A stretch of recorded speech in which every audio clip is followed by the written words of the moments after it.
Oh, we're live? Yeah, we're live. Cool. I booped it real fast. I think I dislocated my shoulder. I stretched so hard. Why would you do that to yourself? Because it felt good. It feels good to dislocate your shoulder. Yeah, well, I mean, I dislocated it back, so, you know, they canceled each other out. Alright. Change it all. How the hell is everybody doing tonight?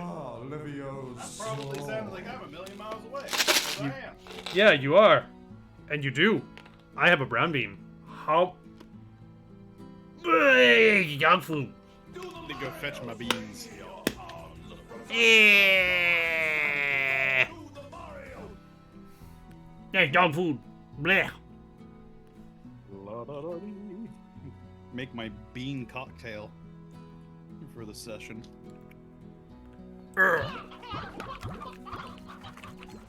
Okay. What was I doing? Oh, that's right. I think. Alright, what do I get? I get a bean that looks like a cow and a bean that looks like a chocolate cow. Ooh, toasted marshmallow. Alright, see you in a bit, Nova. Thanks for joining us for 5 seconds. I appreciate it. He wanted to just come in here and bombard us with the beans. Yep, it's okay. Everybody is a beloved member of the Rogues Den. Very I was true. about to say Doge. Doge. I had to catch myself.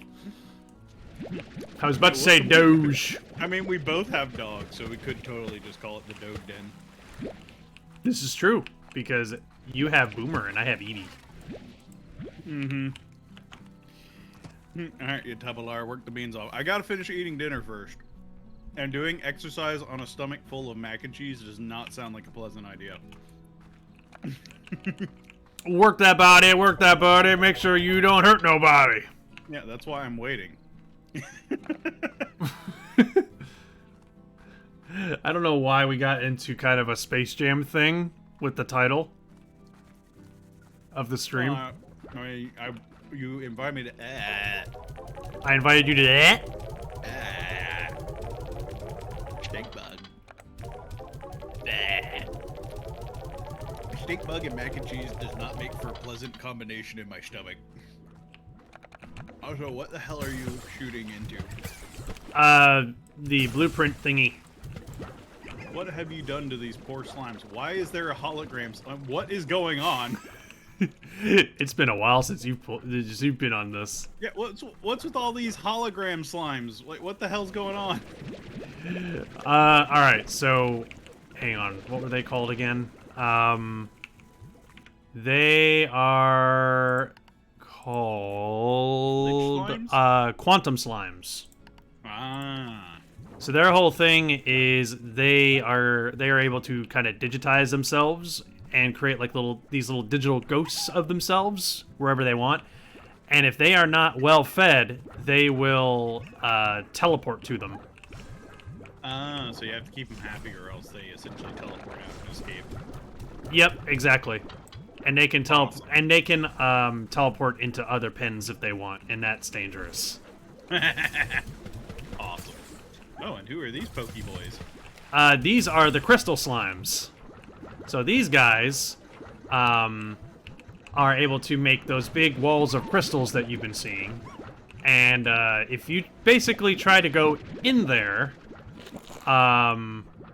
it hurt a lot. Like, basically a plort collector is a necessity with these guys, because if you try to go in there and manually collect the plorts, you will probably die. Huh. It isn't digitized. They are creating rips in space-time. That's what the quantum means. Quantum is a metric Yeah. of time Yeah. and space. Ah, neat. Now I can sound intelligent. Thank you, chat. Also, pink plorts actually ended up becoming really valuable because of the fact that we can make things from blueprints, and a lot of what we have to use is pink plorts. So that's why I combined those guys with pink slimes, because we need the pink plorts and we need a ton of them. Gotcha. Why does everything look different? Is this your base or? Yeah, this is this is the farm. Oh, okay, it just looks different. Maybe you've upgraded. Yeah, some or I've been something. upgrading stuff. Gotcha. Because you've been away for a couple streams. Yep. A good day for Slime Rancher. Indeed it is, even though it's the middle of the night. But we like to party hard here at Rogues. Actually, I probably do need to get some sleep, so let's do that. Is sleep even, like, important in this I game? don't know, man. I remember hearing at the beginning of the game saying, oh, you better make sure you're getting some sleep. Don't work too much at night. And I've just been kind of going by that rule.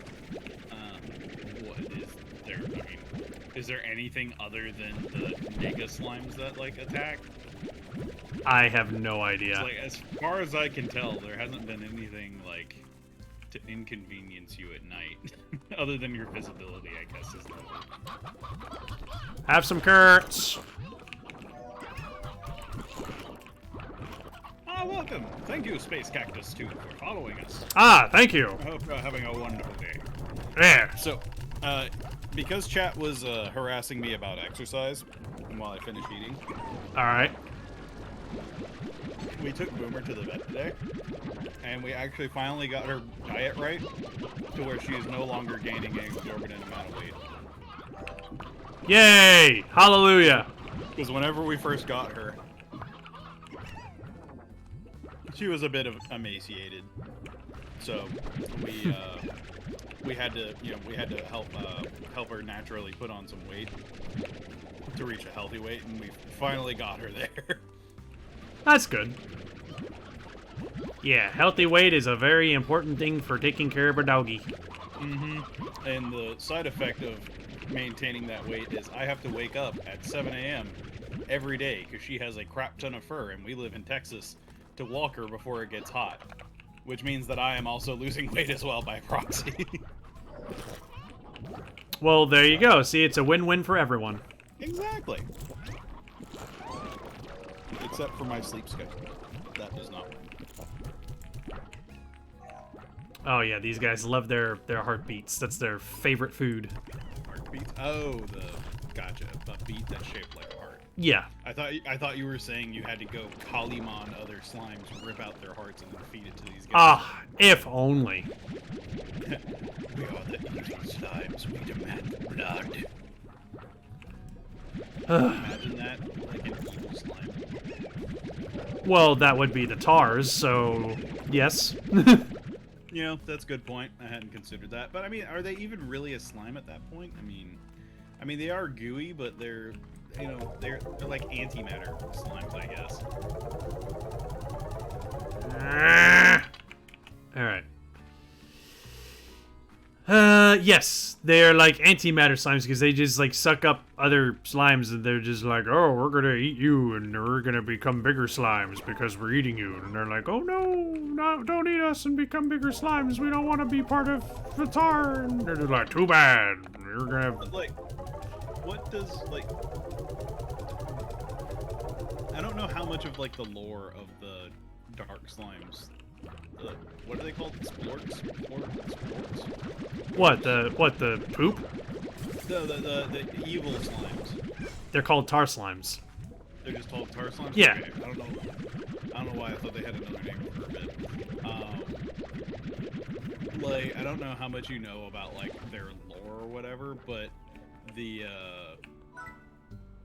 thing I had a direction I was going to ask, and now I can't even remember. Oh, right. All of these regular slimes like have like a means of defending themselves, like freaking exploding. They can Why are explode. Why are these tar slimes such a problem? Like the pink slimes, I could totally understand, but like you have slimes that can freaking go invisible. So it's just like some of their natural defenses feel like they would completely bypass the inconvenience of the tar slimes, you know? Also, what did you do? You have little robots. Yep, I'm about to go check them out here in a minute, but first I gotta install some new drills and stuff. Wait, drills? Yep, and pumps and apiaries. What? Oh, I unlocked some neat stuff while you were away. I'm gonna go over here, apiary here, And here. And one here. That's a lot of shit. Look at all them drills. I mean, it just looks like you set up a bunch of big windows. Oh, nope, there's the drills. Okay, I see it now. Alright, let's see what these guys got. Ooh. I got a strange diamond. So, wait, you put them up for like 5 seconds, and then they poop out a whole bunch of stuff and then die? Well, those ones I already had laid out before we ended the last stream, so that's why they already had. Oh, gotcha.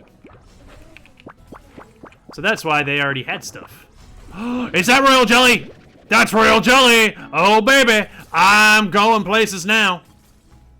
I'm assuming that's good, and you can make a queen bee slime, and then it'll repopulate the entire slime race. Almost as awesome. Oh. Well, then what does it do? That... I need to remember... I remember I was really after that for a specific reason. I think it was one of the teleporters. Let me see. What was it? Warp Tech. Okay, the pink teleporter still needs those things, but I remember there was something else. Wait, you can build your own teleporters? Yep. That's awesome. I can build teleport. That's right. It was the Refinery Link and the Market Link that I needed the royal jelly for. Oh man, there was a lot more in this game than I remembered. So the Market Link basically allows you to place market deposits in other places. And I can make one. All I need to do is get some pink plorts, or I can do a Refinery Link. All I need is some crystal plorts for that, which is easy enough. And with that, I can deposit stuff into the refinery from anywhere, which honestly is a rough call. I could make one of each, but I would need another royal jelly. And royal jelly is unfortunately very hard to get. Okay. Also, deep brine has been really hard to get. Also, get this. We can make novice Gordo snares. And Okay. it basically lures Gordos. So we can just... What are Gordos? Those are the big fat boys. Oh. Yeah, we can attract more of them. Oh, cool. And then you feed them and make them explode. Yep, exactly. But you can do it at the convenience of your own home. Near your home. Yes. You know what? Yeah, let's make one. So I'm gonna catch up on chat real quick. If I recall that, yes, yeah, Space Cactus has been joining in on our D&D sessions. I remember that. Very fun. I love the accents and characters. Thank you. Oh, I love role playing out the voices and stuff. Mm-hmm. That's part of the charm of D&D. Is like it's something that I feel like you have to get into to get the most out of it. But I can also understand like there are some people though, as I've DM'd for groups that are a little bit more passive with the role playing, and like they'll take more of like either like a tactical approach or like different players will focus on different aspects of the game. And I think that's the fascinating part about having something that's so loose and free form that you can cater to that. Indeed. Do I want to market Link somewhere else? All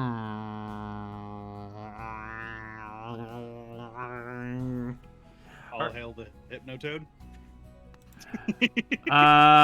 Actually, you know what? I want a Refinery Link. That could be handy. But I need... There we go. I need crystal quartz. Is what I need.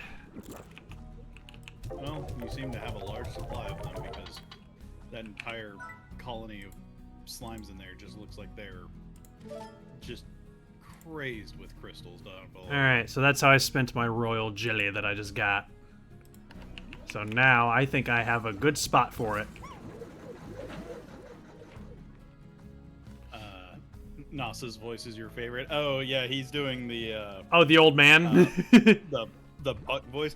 It sounds like an offshoot of like the old-timey like 1920s like radio host. That is what it started to turn into, but I was trying to do old man.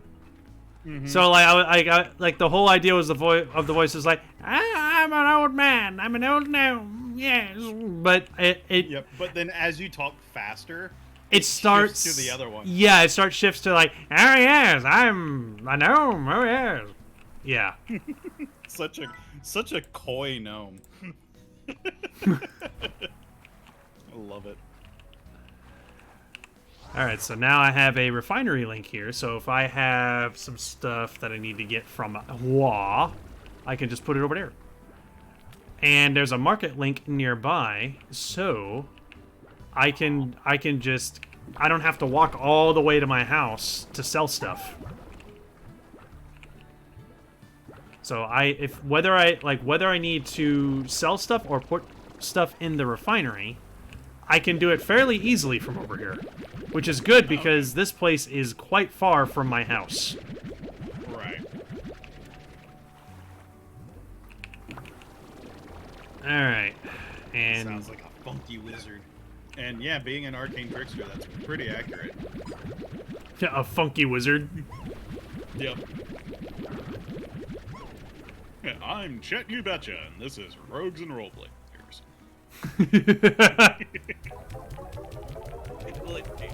So, I'll just talk a little bit about voice acting, just because I love voice acting. A lot of the times, people focus too much on the changing their voice to sound like something else. Honestly, I feel like if somebody wants to get better at like practicing doing voices and accents and other things like that, I feel like the better place to start is to actually focus more on the tonality of what you're saying and not necessarily the pitch of what you're saying. Yeah. And because you're going to have to learn how to augment like the way that you talk or present or the rate that people speak, because everybody does that a little bit differently. What were you going to say, Elsa? Well, I was going to say, when it comes to voice acting, the advice I always give people is, if you're going to try and voice act, doing a voice in general, like you don't want to half-ass it, you want to go all in with it. Right, yeah, commit to the bit. You have to commit to the bit.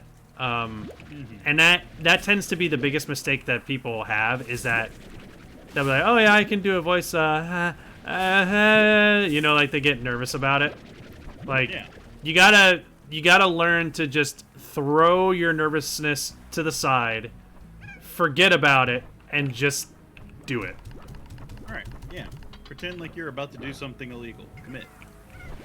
One way, well, actually, one way I try to do it is, what I will do when I'm, like, trying to commit to a voice is I will try to create that feeling of when I'm doing voices when I'm alone. Because my biggest thing is I tend to commit to the bit a lot better whenever I'm by myself. Which is, obvious. That tends to be the case for a lot of people. But whenever I'm on stream or in front of people or something like that, I'll just like quickly convince my brain like, you are by yourself. You are, or just you're in front of friends. You don't have to hold anything back. Just do what you would normally do. Right.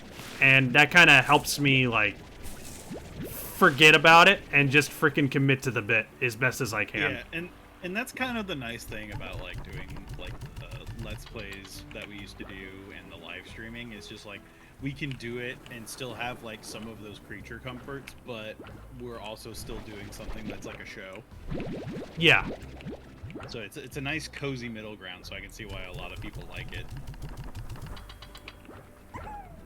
I don't think these guys are going to be running out of food anytime soon. No, they're pretty much stacked for life. I mean, their cage is overflowing with food. Yep, and they have auto feeders that are just overflowing with food. So they are going to be well set up for a while. But oh god, explosion. Alright. Yeah, they have a tendency to do that. God, it does look like a freaking miniature nuke, though, whenever they go off. Especially considering that they are actually radioactive now. Mm-hmm. I mean, look at them. They are literally radioactive. Yep. They're like little gamma bombs waiting to create incredible hulks. Mm-hmm. They're adorable. Who did the voice of Miss Old Bag? I think we both did that. Yeah, we took turns on that one. But I think I started it off and then we ran with it. What was the voice that we gave Old Bag? Was it Yzma? Was it Yzma? I think it was. I think so. Because like every time I want to like do the voice, I practice Yzma's thing. So it's like, I'll turn him into a flea, a harmless little flea, and then I'll put that flea in a box, and then I'll put that box inside of another box, and then I'll mail that box to myself. And when it arrives, I'll smash it with a hammer. That is one of my favorite. Fun to do. That is one of my favorite all-time quotes in all of animation. Mm-hmm. Hands down. Yep. Makes me laugh every time. God, I love Emperor's New Groove. It is such a fun movie to practice. Yeah, no, it's great. Moz was saying he was, for Bub's playthrough of Ace's Attorney, he loved doing the voices for Edgeworth and Gumshoe, and he was quite proud of them. I'm curious about your what spin you put on them. Well, you know what I'm curious about is how the voices are gonna go with Final Fantasy IX next week. Yeah, that's going to involve a lot of voices, and we're probably going to forget half of them throughout the playthrough. I mean, we're gonna be meeting for it every week, so probably not always. But I already know what voice I'm giving Vivi. But I'm keeping that a surprise. We've talked at length about several of them, but yeah, we're going to save that for not this Saturday, but the following. Oh my god, this is a lot of chickens. Now that I think about it, that was the last Final Fantasy that didn't have voice acting. Yeah. Yeah, because all the ones after that had voice acting, unless you go to like the handhelds or the remakes, and some of those didn't, some of those didn't. Look at all these chickens. Do you know what at least I consider this like the hardest thing to do in character? And what's that? You want to take a guess as to what it is? The hardest thing to do in character. I'm not thinking of anything off the top of my head, but I know once you say it, I'll probably know exactly what you mean and agree with it because I would get it. Yeah. For me, I would have to say it's singing in a voice. Yes. Oh yeah. No, I've never been able to kind of get that down pat. That's why like whenever I do Gilbert Gottfried, I just say it like normal because right. A, it's hard to actually sing in voice and character, but number two, it just fits the character better. Yep. And then, like, because like some of the principles of singing contradict what you need to do to create a voice. Yep. Because like for some voices you want to be like real like scratchy or gritty, you have to try and like close and tighten your throat. And then if you have to try and sing as that character for like a Disney movie, it's just kind of like Yep. just like, what do I do with my throat? Just God, like trying to sing as Gilbert Gottfried. Just, hi ho, it's off to hell I go.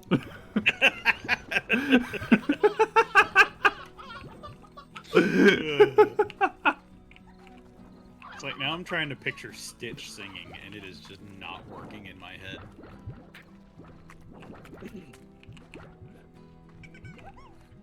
All of you have very radio-like voices. It's incredible. Thank you. We spent a long period of time on our audio, and we still continue to work on it because audio is annoying and tricky. Yeah, it unfortunately is. It's a good thing we have an audio expert that is on the case right now. Here, it's here right now. Who are you talking about? Oh, I don't know. Are you talking about Boomer? Yeah, Boomer is our audio expert. Yeah, she holds the boom poles for us. That's why she's named that. Yep, she's literally a boomer. I want to give her a boom pole now and just take a picture. And give her like little headphones like around her neck.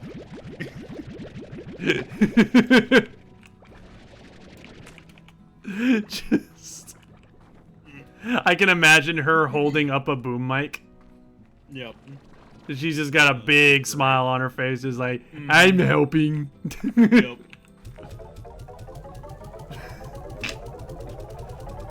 That's always great. Like, you could always tell whenever you're like busy trying to do something and the dog is there.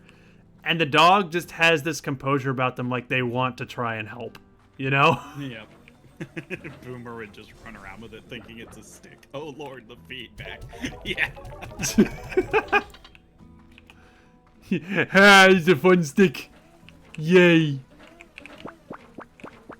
Alright, what did you give me? There we go. What did you give me? Yeah, ASMR.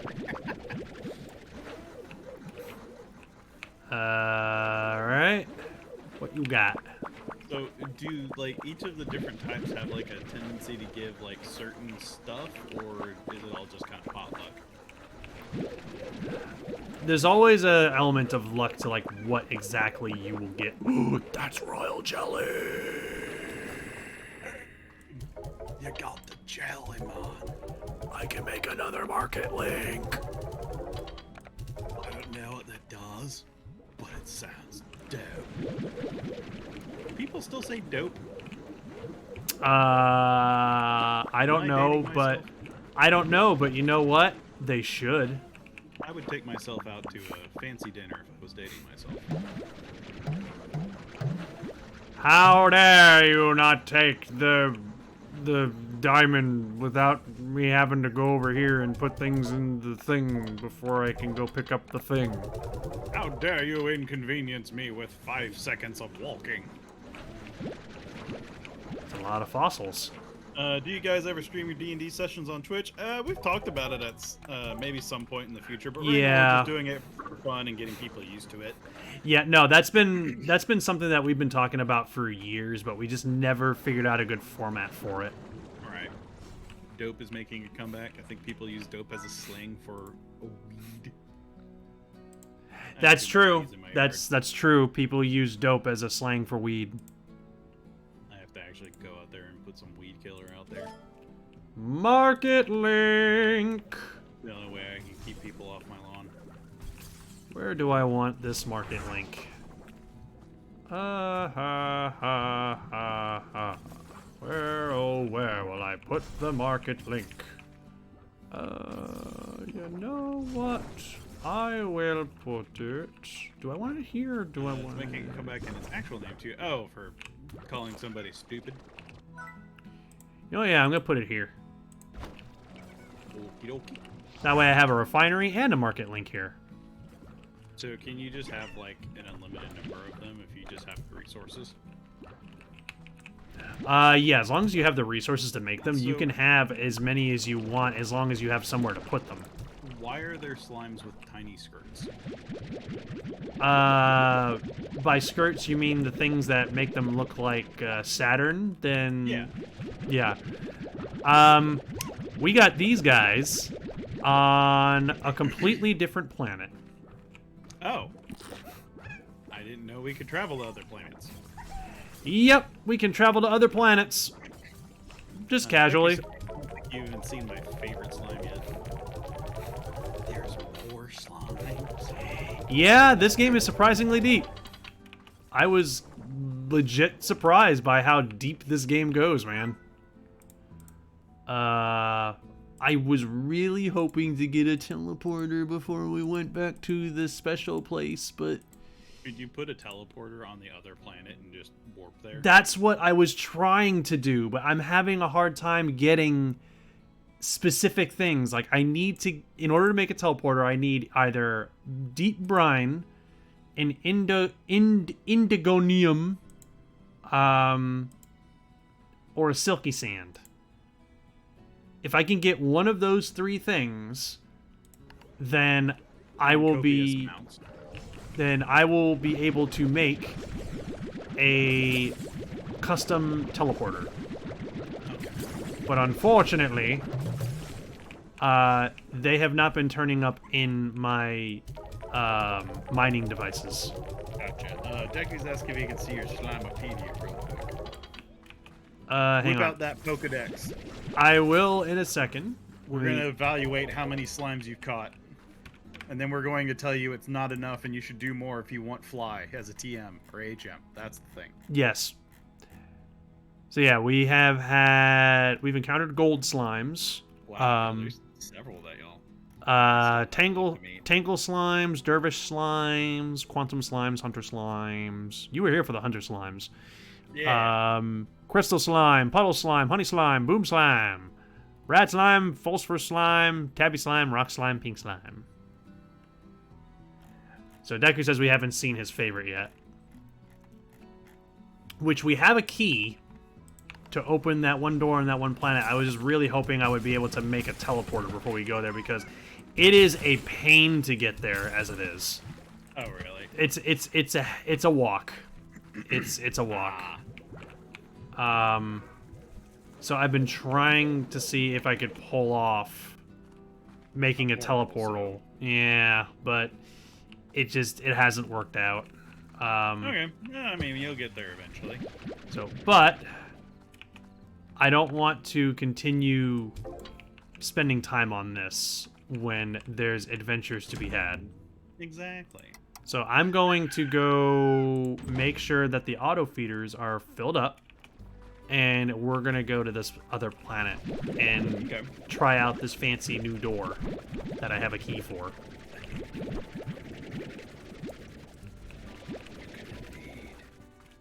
What? Where does the door lead? I don't know. That's why we need to go adventure there and find out. It's like a magical area. Walking your way to the other side. Oh wow, these guys are hungry. Apparently. Alright, you guys got plenty of food now.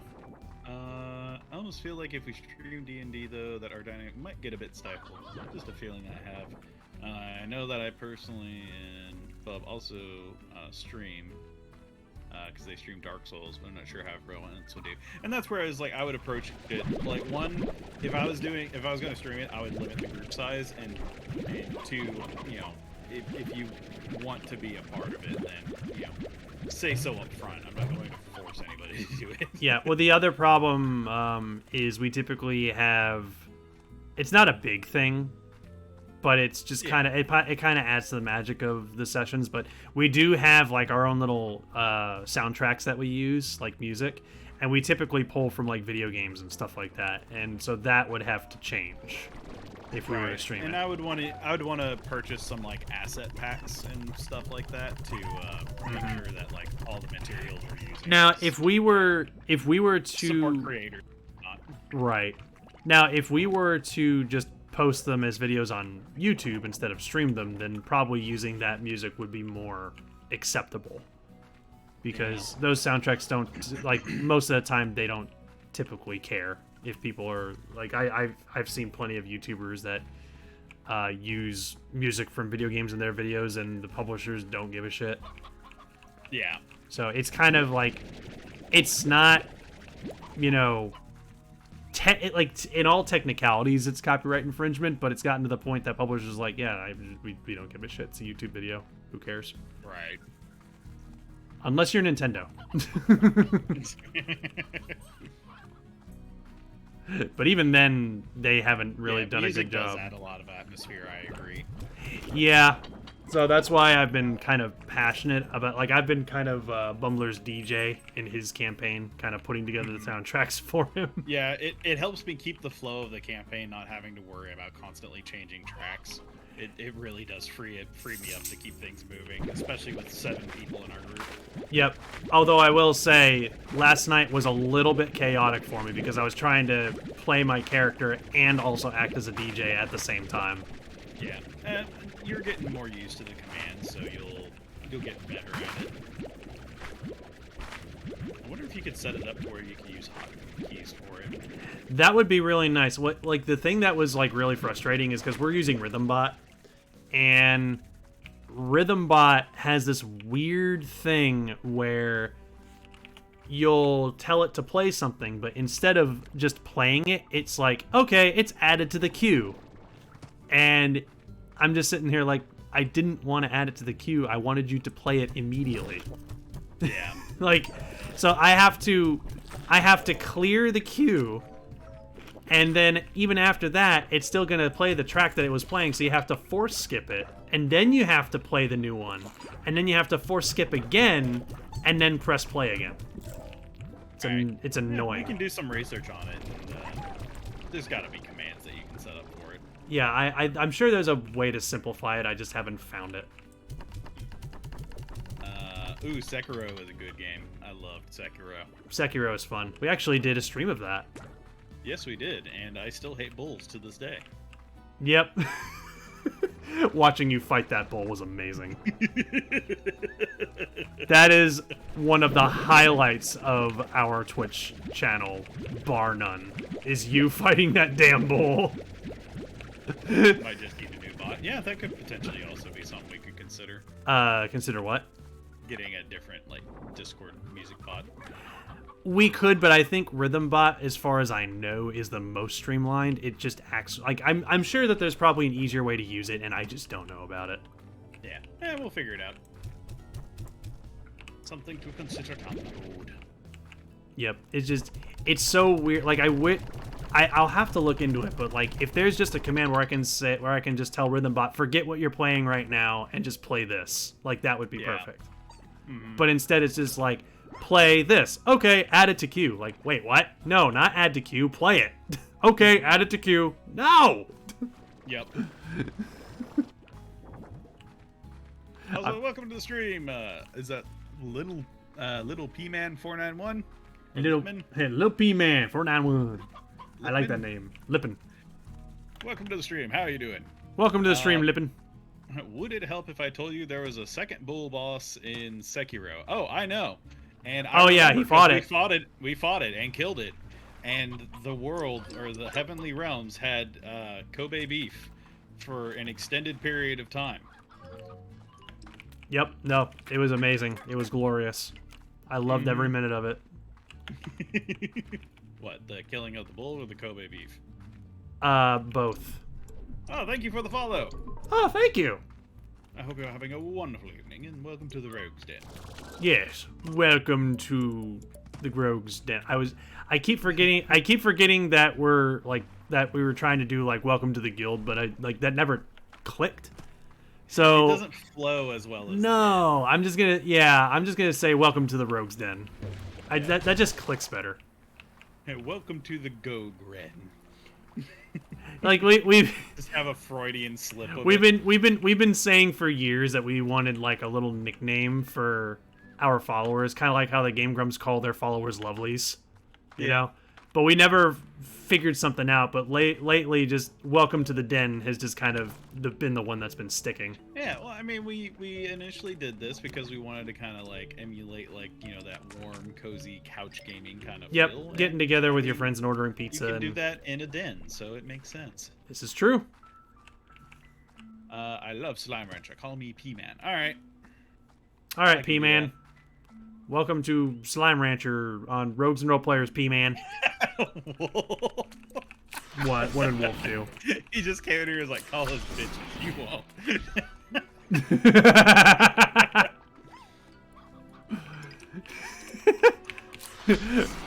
Thank you for the follow. Welcome to the bitches. It would not surprise me if there's somebody that does that legitimately, though. Uh-huh. Oh, you know, like, I feel like someone would follow, hear that, and go, I wasn't expecting that, but you know what? I'm cool with it. I still vote for the roguelettes. Roguelets? Yep. I'd probably do, like, roguelings or something. We got the rogues and the roguelings. Roguelites. Roguelets. Rogles. There we go. No. Welcome to the Rogles. You are now a Rogle. There's nothing else that really works great with Rogue at the end of it.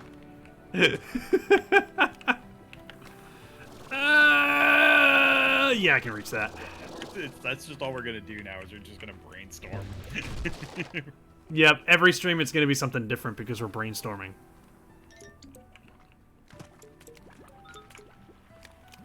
So yeah. This place is cool looking. Oh, is this? Oh, so this is where the little glitchy boys are from. Yep, this is where we found them, and this sounds like an '80s band. Yep. And this down here is the entrance. Hey, where the rogue is. We're always roguing around. That does sound like an '80s band. Yeah, you ever heard of the Monkees? Oh yeah, I know about the Monkees. Yeah, I used to love that band. I haven't really listened to their music in a while. Hey, with the Monkees, we're always monkeying around. Alright, we are on a different planet. Oh, this is the other planet? Yep, this is the other planet. The big, I love what they've done with the place. All the dirt really brings all the planet together. So this is where that new door is that we have a key for. So what, you have an alien key? Well, I have a slime key, and that should open the door. But what if they're on the toilet, and maybe that's the door to their outhouse? I mean, then we're just gonna barge in, and they're gonna have to freaking deal with it. I mean, we have come bearing gifts, and we are not leaving until we give them our presents. And that is the final say, good sir. Even if it means disrupting, you know, them having to take a toilet break. Gotcha. Well, then let me ask you this. Are you okay with somebody walking in on you on the toilet? Depends on the person. Ah, so you do have shits to give. Yes. If they want to shit, they just have to come and ask. Oh, you want to shit? All right, here you go. I have one fresh off the docket for you. All right. See you in a bit, Miles, if you're going to take a break. Yeah, tension headaches suck. All right, so this is the oh, those guys are mad. How many slime variations are there? There's many. I mean, there's like what, 20 different types of like base slimes, and then you can mix and match one with the other. Yep, you can mix and match and make a patch and have fun. So I'm gonna. Usually, from what I understand about tension headaches, it's like whenever you have like a little bit of like inflammation or something is irritating something from like strain, it can cause tension headache. Where are my babies? Oh, are they on this planet? Looks like a big egg. Yeah. Well, it kind of looks like a force field or something is around it. Oh, but no. Wait, is that a Gordo? No, this is not a Gordo. I know what this is. It's a. You have to put a plort in its mouth. Oh, well, what type of plort? That is the $1,000,000 question, because I can't. Usually, you can tell what plort you need to put into it based off the shape of the statue. In that case, I have no idea. Yeah. If that's the case, maybe your allergies. Are you feeling it more on like one side of your head? Usually, it's allergies if that's the case. There's a bunch of these around, so yeah, there's definitely. You should collect them and put them in a museum. I wish I could. Baby, are those your babies, Deku? The big crystal ones? Oh, in the front of your head? Yeah, I'm pretty sure it would probably be, that's allergies. If it's the front of the head, it's usually allergies. Yeah. So yeah, taking some allergy medication or an anti-inflammatory may help with that. And this has been your 5 seconds with Dr. Bumble. Ba-da-ba. Richard. I want that now to be my little end segment. And that was our session with Dr. Bumbler. But Richard.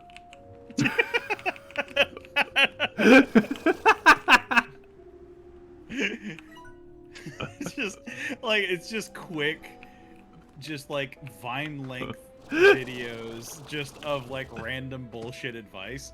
Drink water, you idiot. But Richard. Richard.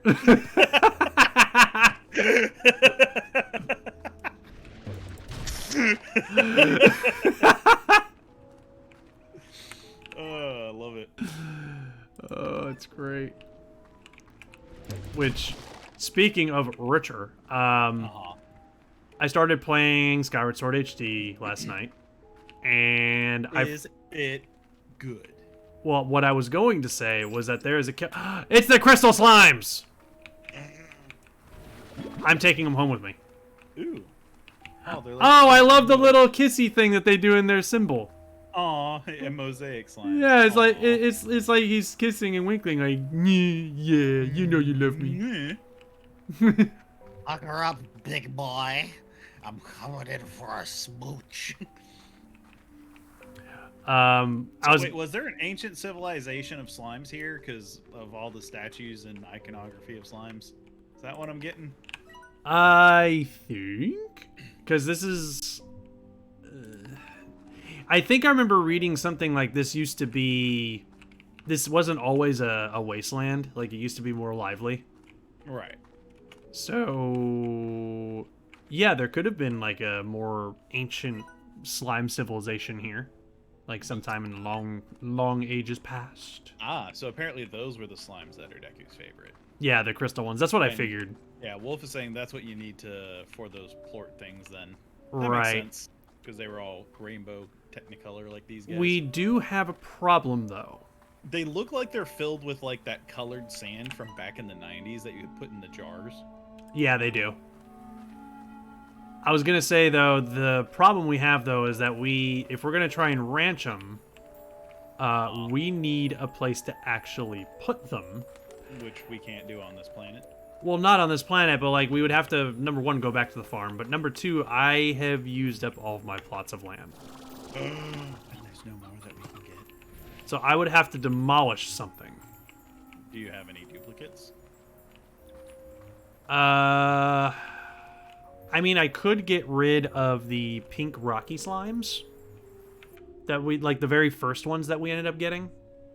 I could get rid of them in place of these, and then mix these guys with pink slimes instead. We wouldn't get as many rock slimes, but we already get those, I think, from 2 other sources. Actually, we get way more of those. So yeah, that might actually be a good idea. Now that I think about it.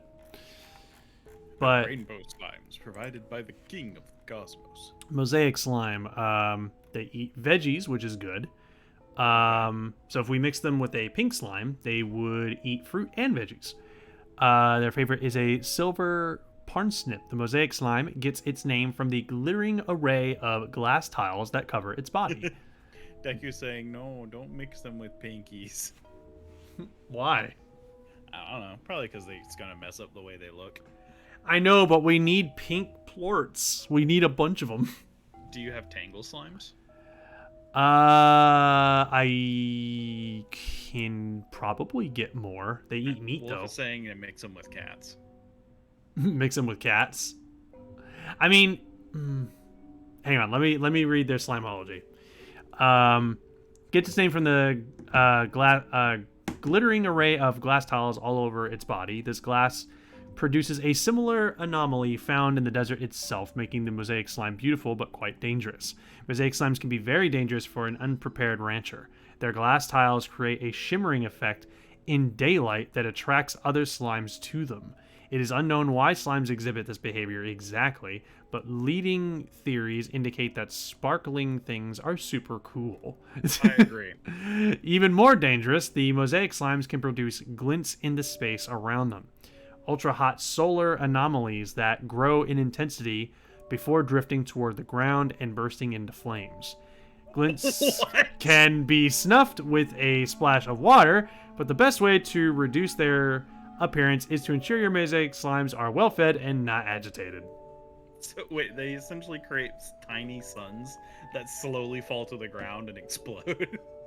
That's what it sounds like. So if we're going to farm these guys, it sounds like they're going to need solar protection, or they're going to need to be put into the cave. I do have an idea. We could demolish something I have that I haven't really been using. It's the thing where like you can destroy items and stuff like that. Oh yeah, in the cave. Yeah, no, Yeah. that would actually make sense. I have not been using that. So you can just yeet things into the ocean if you want to destroy them. Pretty much. So there's not Yeah, really do much that. of a point to that. So yeah, that would probably be better. That would allow me to continue getting my big economy of pink slimes, and then we could get more creative with what we want to mix these guys with. Yeah. I say either Tangle Slimes or Tabby / Saber Slimes. Tabbies would look adorable. Oh, hey. Yeah, I'm kind of sold on the Tabby idea because little what Wolf was saying, Mosaic cats sounds amazing. Yeah, we've been running into a lot of these statues. I just found another one, but that's for these spinny doos. But I need what do those guys eat again? Let me see. They eat fruit. Okay. Is the purpose to create new slimes? I think the purpose is to make money. Well, not just money, but also supplies for more gadgets. Oh no. The ground's about to get all fired up. Why?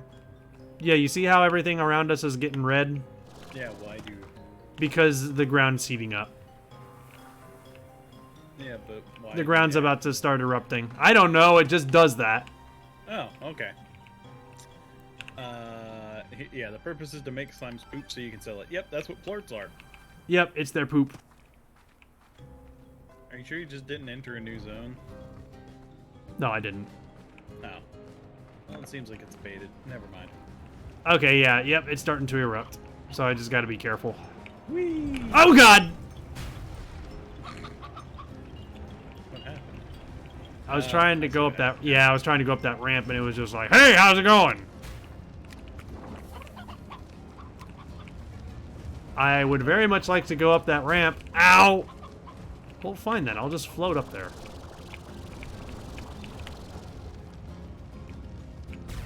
Ow. Ow.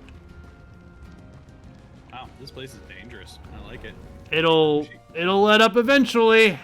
We should get a summer home here. Yeah, it'll get burned to the ground. Yeah.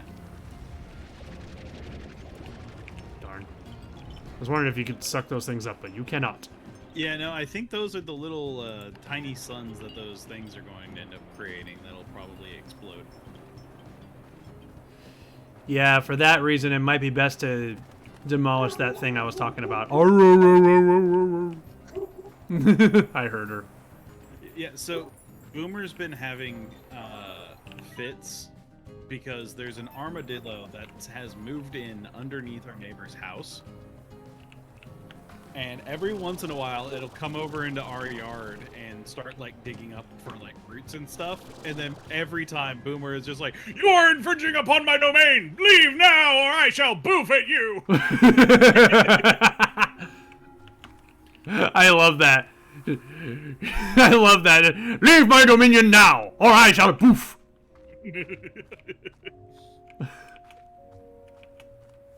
I love that. I mean, she's doing her job. She's a guard dog, so I can't be mad at her. That's what they were bred to do. Good sir, I shall poof if you do not leave this place. Aha! You have entered my domain. That is not permitted. You do not acquire permission from me by allowing me to sniff your butt. And thenceforth, I shall now boof. Boof! Boof! Boof! Boof! That was round one. And now, what? No, I didn't mess with her. She just started doing that on her own. Yeah, no, I started making fun of her once she started boofing. Is it that armadillo again? Usually they come out closer to night, though. It's still pretty bright outside. Oh, hey, a prickle pear. Prickle pear. I seem to remember one of the slimes I'm farming does really like those. Okay. Do you have a place to farm them? I can try to figure something out. Gotcha. It is a fruit, so I can feed it to other... Like, I could replace it with one of the fruit trees I already have. I'm not going to lie. I'm kind of curious what they're going to do with Slime Rancher 2. So 'Cause this that's is the thing. This is the most northern part of the map. This is where that one thingy was coming from. Can you get up top? Can you fly to those tiny little islands that are on the map? Oh yeah, there are tiny little islands. Yeah. I don't know if I Can can you, like, Can you fly go there. up to that top part of this building? I don't know if I can fly there. Mm-hmm. I don't think I'll have enough. I won't have All right. enough energy to make that. Later, y'all. Have a good time. We'll probably we'll be doing this for a couple more hours. At least. Let's see. But I did. Oh, this is a continuation of something else. Let me go back and read these. Uh-huh. So.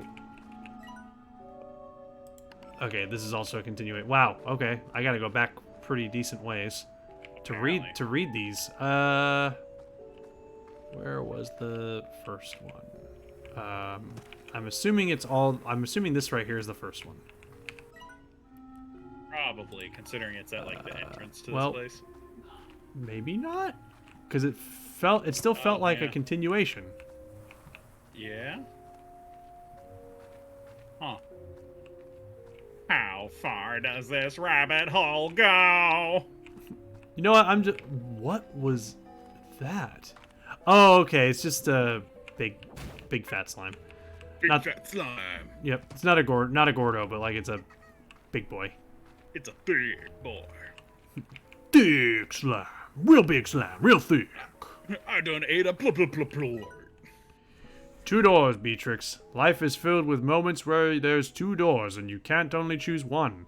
I came to the far, far range because a search of the unknown is in my bones, and in time, even 1,000 light years away from Earth wasn't enough. So I searched for secrets within the ancient ruins that led me here.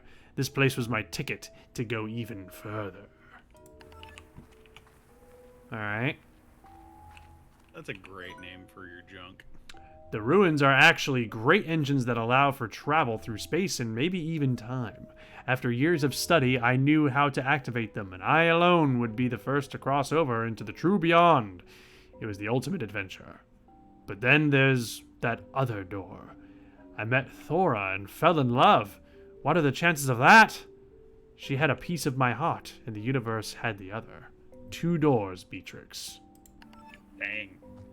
He was love-struck for adventure and somebody else. But he can only have one. I chose my door. I went back to the ranch and promptly sold it. I packed my things and took a tour of this beautiful land one last time, leaving these little notes for you. It was time to say goodbye to the life I had. My hands and feet tingled as I approached this monolithic warp terminal. What lay ahead of me was an adventure unlike anything I'd ever known in my life. I stepped onto the platform, my heart racing. Oh wow, so he actually gave up and went on the adventure and left. Damn. But I didn't go. He came back. I had packed for a new adventure, but it wasn't going to be beyond space and time, so I said a little goodbye to what could have been and headed to Thora's ranch. I'm looking forward to hearing the sound of those wind chimes. I've never been in love before, never known anything like it. It's time I got to knowing what all this fuss was about. So good luck to you, Beatrix. Always remember to use your head, but let your heart do the thinking every now and again. It might surprise you. Oh, see, true love always wins. So he fell in love with another rancher, and he almost decided to, like, give up and just go on this grand adventure, but he couldn't do it. He wanted to stay with her. Yep. No, that's adorable. But what grand adventure was he trying to go on? I don't know. I guess we're gonna have to go on it ourselves. If these runes let you travel through time, is this the Ocarina of Time? Is this Hyrule? Absolutely. These are just choo-choos, but they got the name wrong in translation, so they call them slimes. So... I feel like you could totally get up there. I don't... Yeah, there's gotta be... Yeah, so look behind you. There's that one platform that was, like, kind of broken. Platform that was kind of broken. Yeah, there's, like, that crystal thingy, and then you can go up to the left of it. Oh, are you talking about climbing on the pillars? Yeah, using your yut pack. Hurrah. Hurrah. Bumbler, I think you're a little quiet. What did you do to my audio, boy? I didn't do anything. I didn't do shit.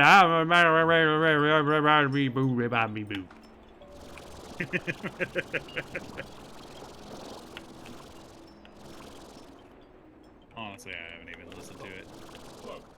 Alright, how do I sound? You sound good to me. Okay, there we go. Ah, Leviosa. Alright. Let me get the beans.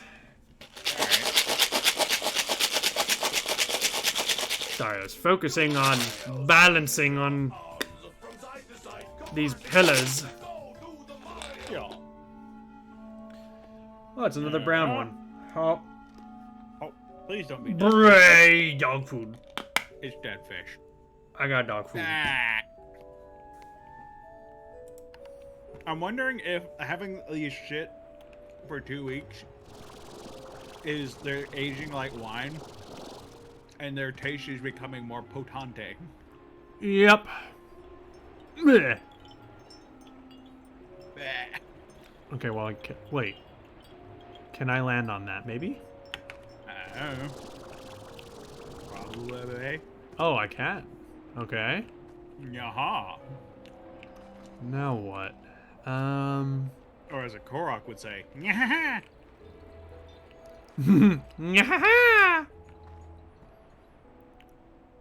Still feels weird that we had to collect golden poop. You know? Yes. All right. Let me recharge. Okay. I'm gonna see if I can make this. Toothpaste. Come on, come on, up, up, up, up, up, up, up, up, up, up. No! It's almost high enough. Oh, that means there's another lip somewhere. There's gotta be. If we're even supposed to be climbing this. This is what true gamers are made of. We get to places we're not supposed to. Actually puts the poop in its maracas. I mean, it would clank around, definitely. Come on. Oh, oh. Aha! I am up on top. Nice. Now don't fall through again. Alright, so what did we come up here for? I have no idea. Ooh, can you go over there? Oh, can you still keep going up? Like, we must ascend. This is turned into Skyrim. We need a horse. Yep, a backwards one. I mean, why would they model all of this and give it collision if they weren't supposed to be able to get up here, you know?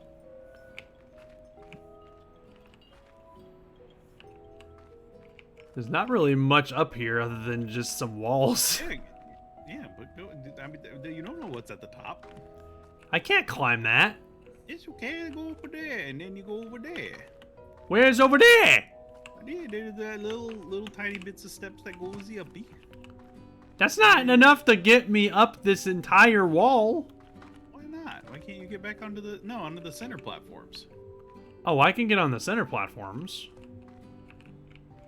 Like the one we were just on. Oh, you can't get up to the one up above? No, my jetpack won't go that high. Oh, it has like a limited height. Yeah, there's a limited height. If you want to go higher, you need to ascend and then jump from those ascended heights. And then it can go higher. Boo. Honestly, it's amazing we managed to come up this high. Yeah. Darn, I wanted to try and get this all the way to the tippy top. Me too. Mail from Casey. What the fuck are you doing? Why are you doing this?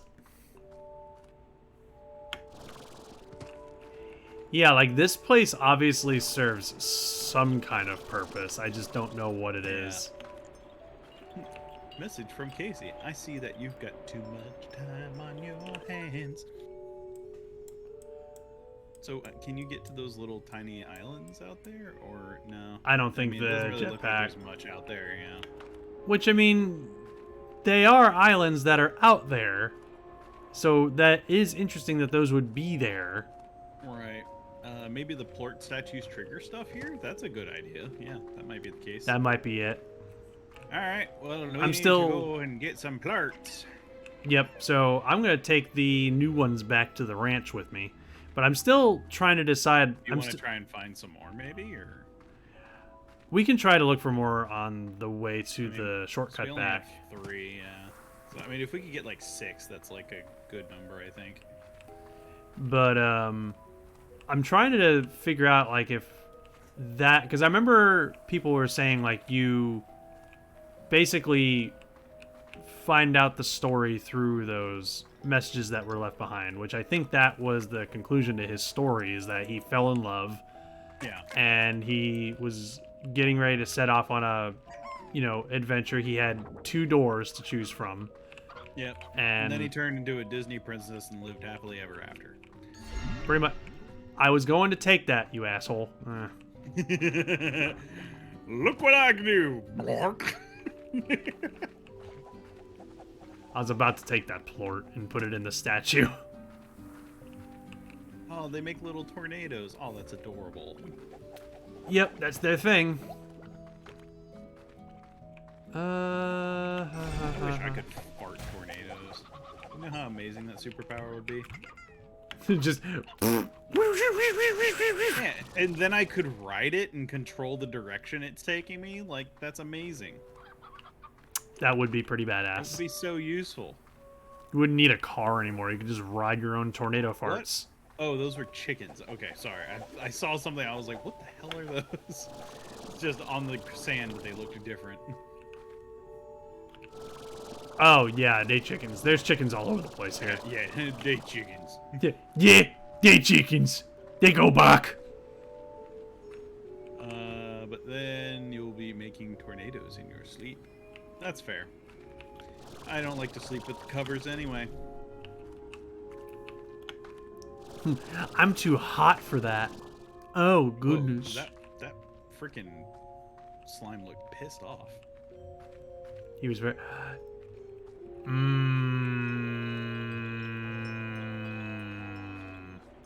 What? I found another door. Secret door? Secret door, secret door, secret door, secret door, secret door. Alright, so what? We need the key? There is a secret area here. Which there's another Gordo somewhere. It looks there. like. Ooh, what's that little tiny island off to the right on the mini map? Oh yeah, I see what you're talking about. Is the Gordo over there? That seems like a place where the Gordo would be. You make a fine point, good sir. Hello, Monsieur Gordo. Is that anyone Inspector who? Gordo. Oh, is that pillar? That's that pillar. Yeah, but I mean, there's something might be at the top of it. You don't know. I know, but I gotta figure out how to climb it.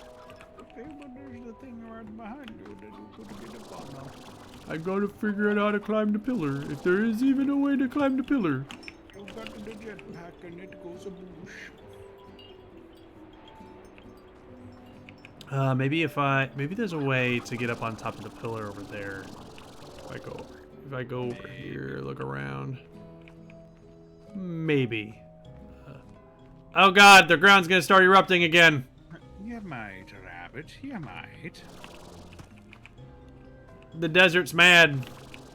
Yeah, so is it just an area that's pissed off, or is it the entire planet that gets pissed off? Oh god, okay. There we go. I almost ran out of juice right there. Well, the whole planet just kind of starts erupting as kind of like it's just a thing that the planet does. Like every once in a while, it's just like, big eruption. It's kind of like Earth. Nuclear apocalypse. It's kind of like Earth. Every once in a while, the volcano has to go off because that's just how it works. Yeah, I mean, that's how the planet relieves stress. Whenever Mother Nature needs to de-stress and relieve some pressure, they just blow up a volcano. Yep. Planet has indigestion. Yeah. All right. So we now have to try and find a Gordo. Do you want to know who Chicken's favorite streamer is?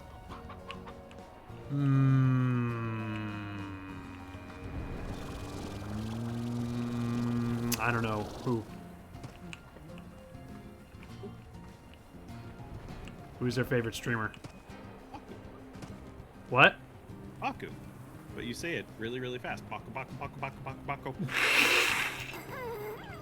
It's a terrible joke. Leah, I give you free reign to use that on Baku. Just to make him groan. He probably wouldn't groan. He would probably hear it and just applaud you with like a slow clap. Just.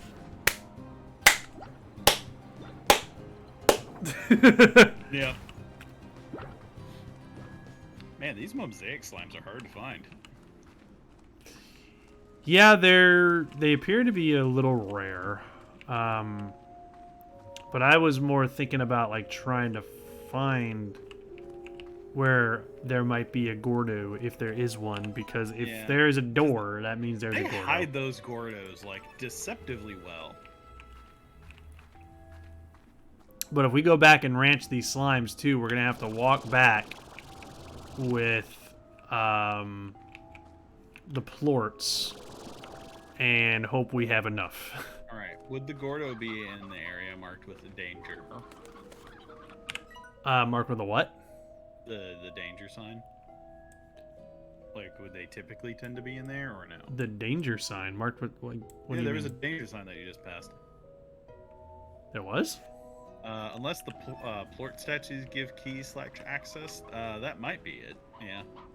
That could be it. I was also thinking of checking that big island that's over here. Yeah.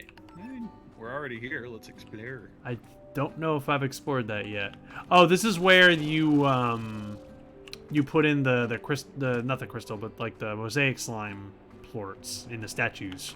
Wait, wasn't this where the mosaic slimes like spawned at too? Like, weren't they down below on like a sub-level? They didn't spawn here. We progressed a little bit further north and we found them. Oh, okay. So, but they are around. They're just a little tricky to find. I wonder like if they have any specific like spawn requirements. Oh wow, there's a statue all the way up here too. Yep. So it looks like we need to have at least 3. As long as we have at least 3 or 4, I'm thinking that's probably going to be enough to activate whatever the heck is here.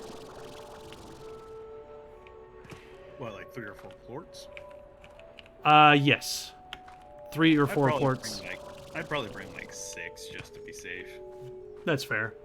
Which we could probably easily do that at the ranch. Right. Just get a nice little stockpile. Stockpile. Alright. Well, there is an easy way back to the ranch up here, so I'm going to go ahead and head back. Or you could kill yourself and use your death respawn. But that would just be more fun. Which is why you should do it. Hey, I've used Death Corpse before. Alright, let's get rid of this thing. I'm never using it. Demolish. And Why does it cost money to destroy it? I don't know. The spare parts should cover the cost. Also, who are you paying to haul it off? Someone important, maybe. I hope you were just going to go somebody and then leave it there. No. It would have been funnier if it was just some. It's make me happy. Well done. All right, so these guys eat veggies. So I need to get them some vegetables. Are we gonna do the cats? Oh God! What? Did you see that? Oh yeah, the fire things. Yeah, because they're hungry. I'm afraid to leave them in here. But why? They didn't do anything. It's just raining fire. See? Yeah, but raining fire is dangerous business. Well, if you feed them, they won't, you know. Yeah, but I gotta step away to go get veggies in order to feed them. I hope they don't destroy things. Oh yeah, they're totally like, what was his name? Frodo? Was it Frodo from Hunchback Notre Dame? Like fire. Had a fire. It's burning in my butt. Frollo, that's what it was. That was the YouTube poop version, yeah. Yep. Yeah, no, Frollo sounds right.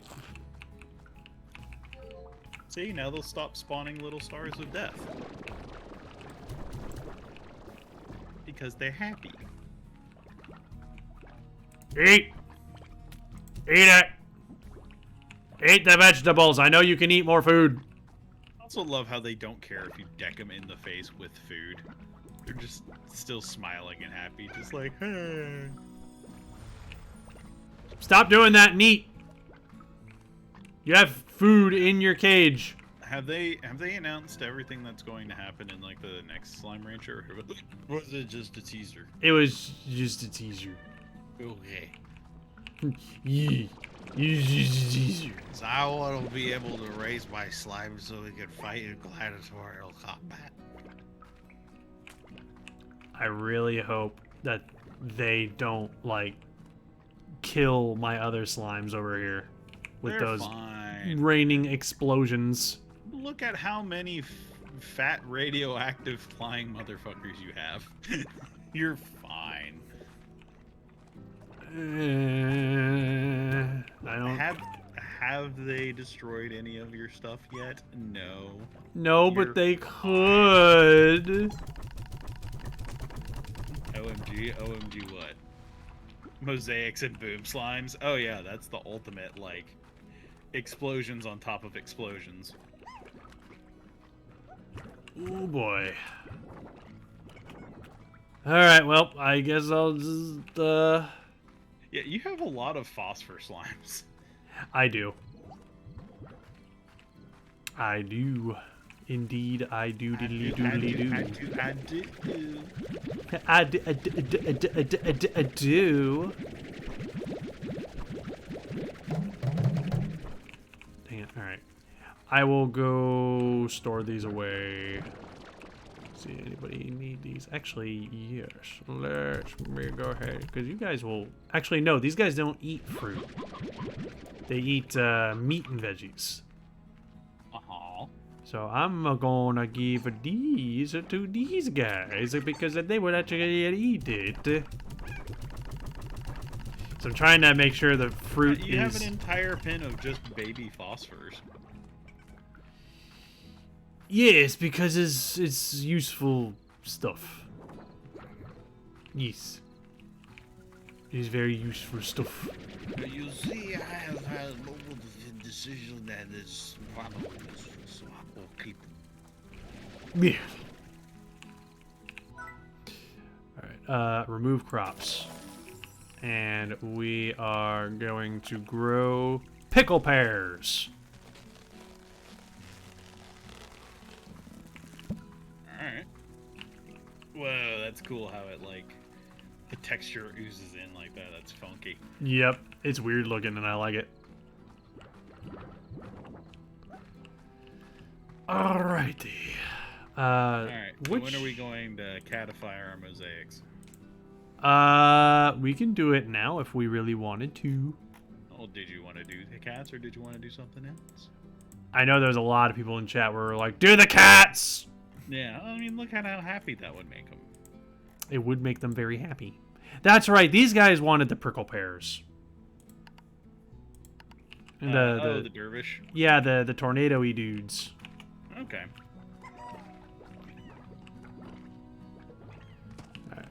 Eat your fruits.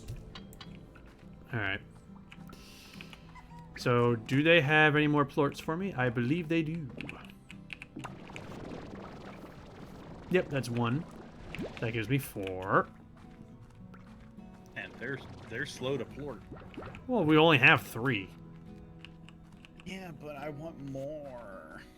I know, but they hard to get. You gotta feed them fiber so they go more regularly. If you were a slime, what kind of slime would you be? Boom slime. Easy enough, boom slime. 100%. Also, welcome, Leah. Welcome, Leah. I would be... a tabby slime. I want to be a tabby slime. Because they just kind of bounce around and eat chickens. And you do like chicken. You used to work at chicken. Yes. Also, we have kitty cat. Oh Mosaics my now. god, they're shiny kitties. Yep, they're shiny kitties. Ah! Look at the shiny kitties Aw. that can make explosions. Yeah, exploding cats. Like, wait, wasn't there a card game called Exploding Kittens? Oh, we could have actually combined them with the hunters and basically gotten the same thing, but something more valuable. Oh well. Yeah, but the hunters would be angry, and then they would become invisible, and we wouldn't get to look at them. That's fair.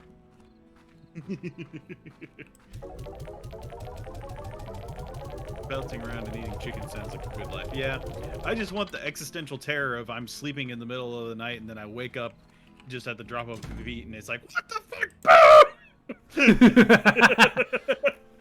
I am about to explode! Boom! And then I wake up in a new land. Oh, great. Another adventure. Yeah. Hi, B. There's another tour coming up, and I have a feeling that this will be the one. So here I am, packing my bags and thinking of you. Maybe this is how it felt when you were leaving for your big adventure. Lots of excitement, lots of butterflies. And even though I know you're so far away, I keep thinking that maybe I'll catch you somewhere out there in the crowd. If that ever happens, I promise I'll sing a song for you. It wouldn't be the first time, Casey. Aww.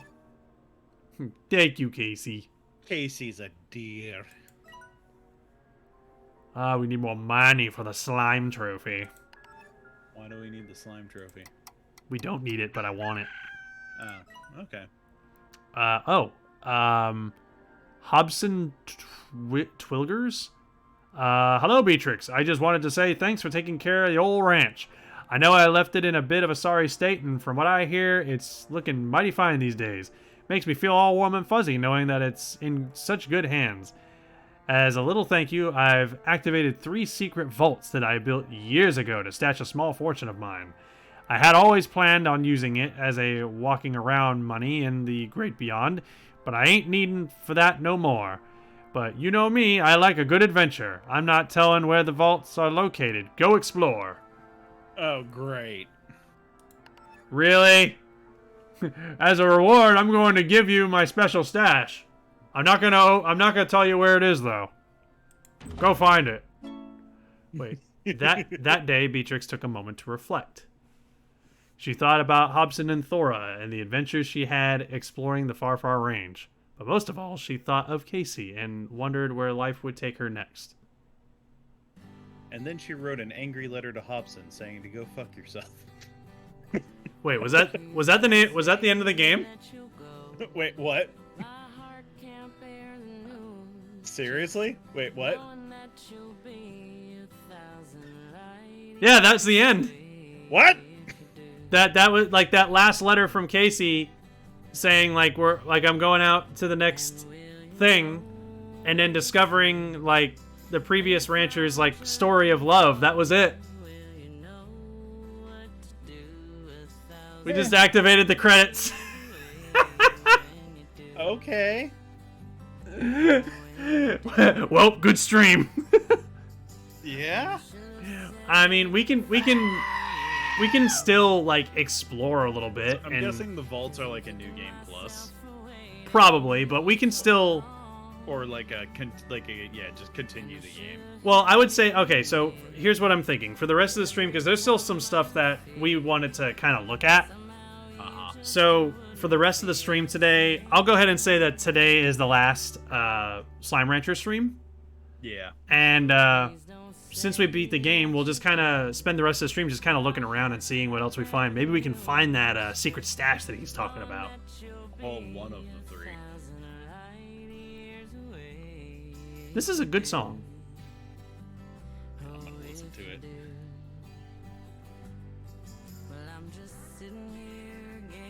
Oh, is this supposed to be Casey? I believe so. Oh, I like that.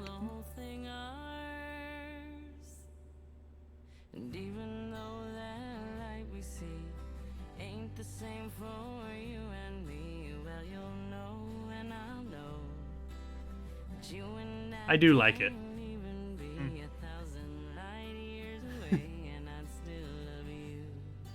There's Beatrix, hanging out with a pink slime. Oh, that pink slime has a pink bow. Yay! 1,000 light years away, performed by Chelsea Lee Greenwood. And then there's the tiny sun from those last slimes that we just discovered that's about to explode on us. Inside of the cave down below, where we put those mosaics that became cats. For every pioneer on every new frontier, be brave. Be bold. And stay wiggly. Dang right! Wiggle, wiggle, wiggle. Okay, so now we're basically in... Oh, wait, new upgrade available. Slime key. Wait, there's just a straight up slime key now that I can get? We could just buy slime keys. The next treasure cracker! Oh, that slime key's expensive. Oh wait, are the treasure crackers those like weird shiny doors? Like Yes. What we saw. Oh, no. Okay, so those are those spear chests that we've been encountering. Spear chests? Yeah, remember? Oh. The circle treasure chests? Yeah. We figured out how to unlock them last stream. Okay. Now I can open up the blue ones. Maybe the blue treasure are the vaults. Yeah, potentially. We're just gonna have to go find out. Here you go. Enjoy them. Alright. Let's see what we'll be getting from these guys.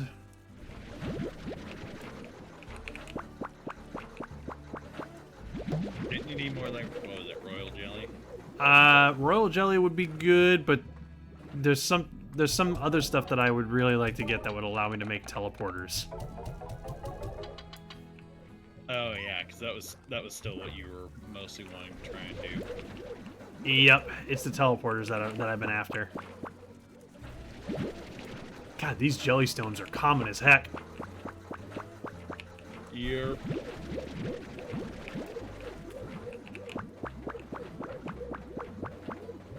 See, I wonder if there is like certain types that like give you different types of stuff. Like more often, you know? Yeah. Oh, I forgot about this one. Thank you. Oh, there's another one over there I almost forgot about too. Why are you almost forgetting about all of your stuffs? I don't know. I'm busy. I've been trying to make stuff. Why don't you come over here and try and be a professional rancher? Yeah. Where did you try to be a rancher, You Mr. might Special Person? you come out here and do my job. Yeah, get over here and do my job for me. It'll make my job easier. You think I want you to do my job when you come out here and do my job? What are we doing right now? I don't know, having fun. Yes. Stop making so many crystals. I'm cleaning you up. Are they eventually going to be able to pop their way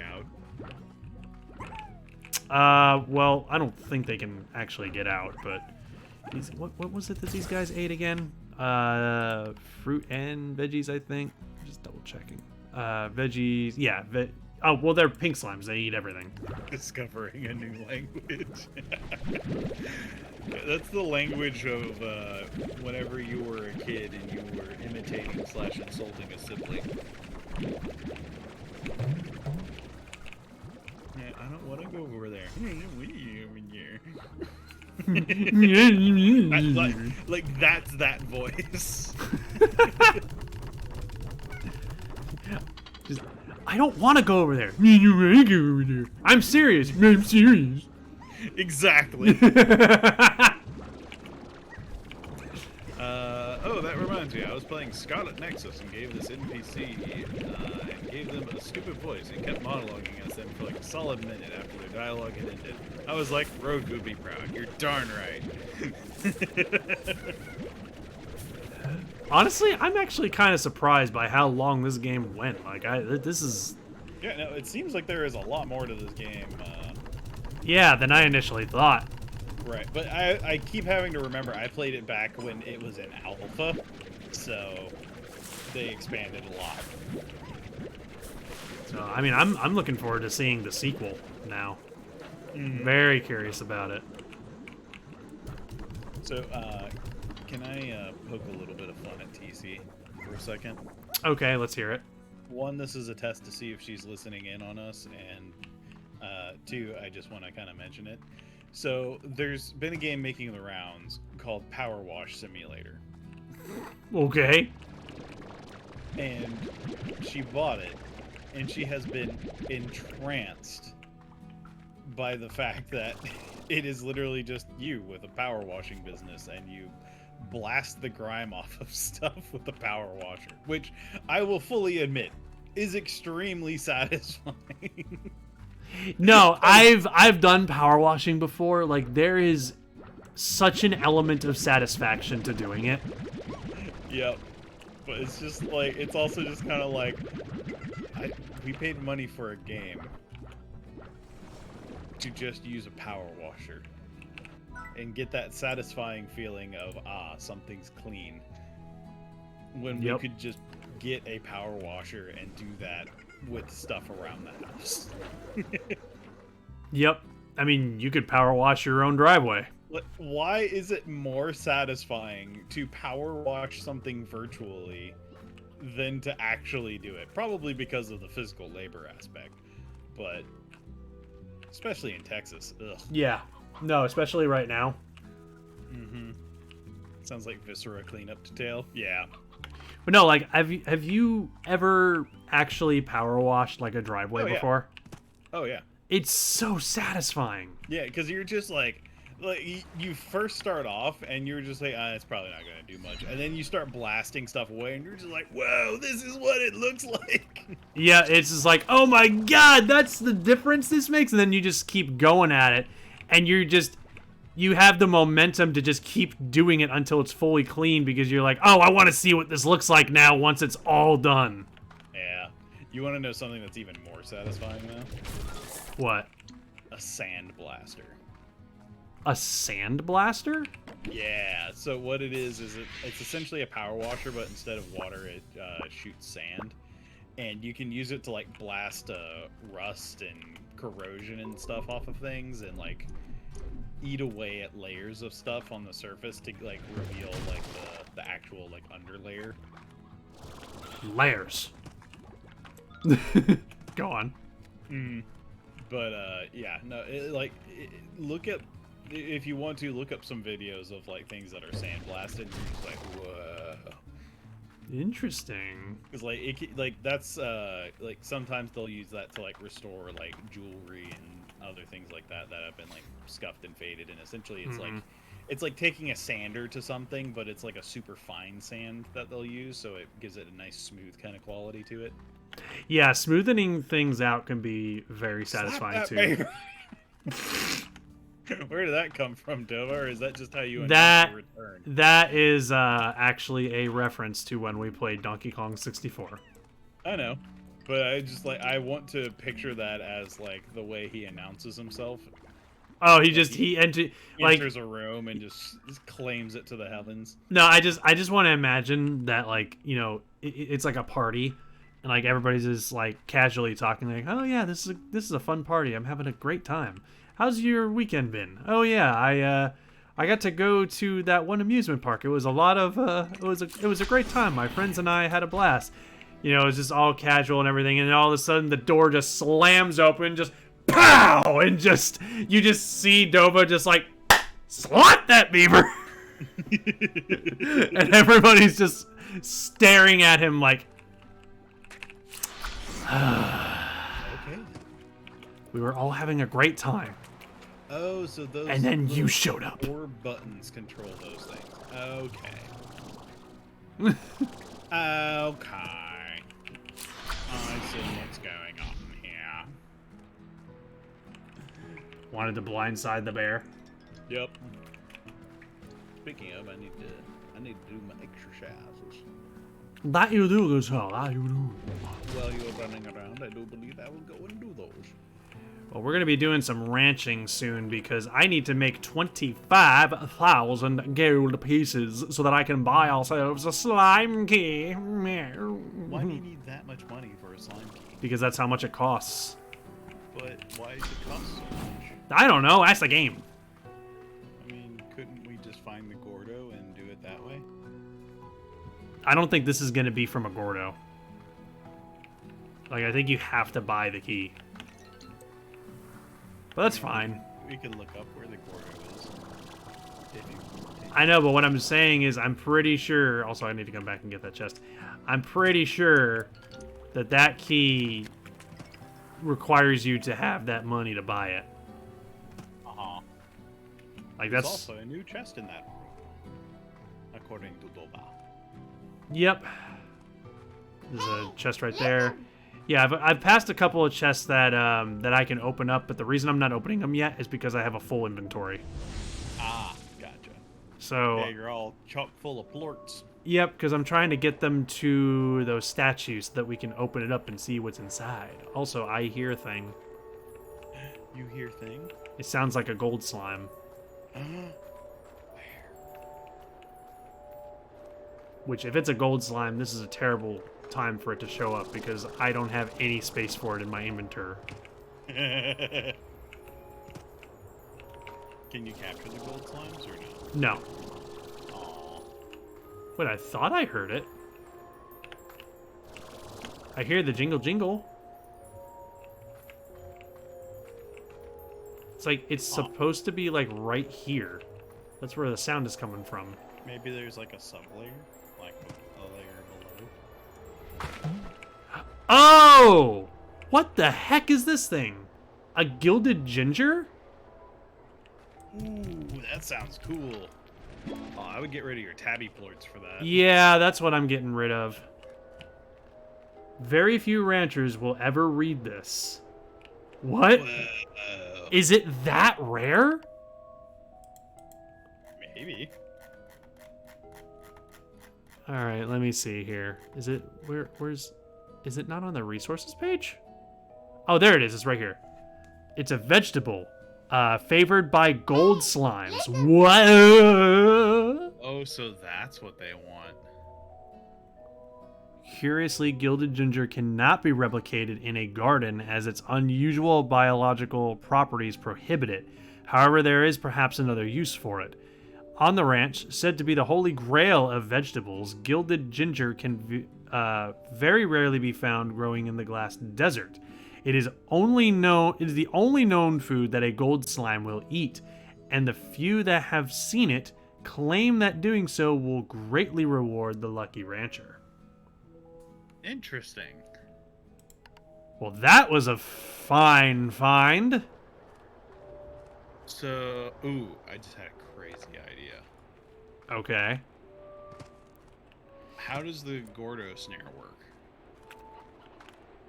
Oh, that's right. I have one of those. So, I can place one right here. Here we go. Gordo snare. It is now down. All we need is bait. Could you use the golden thing to attract a golden Gordo? That's actually a good question.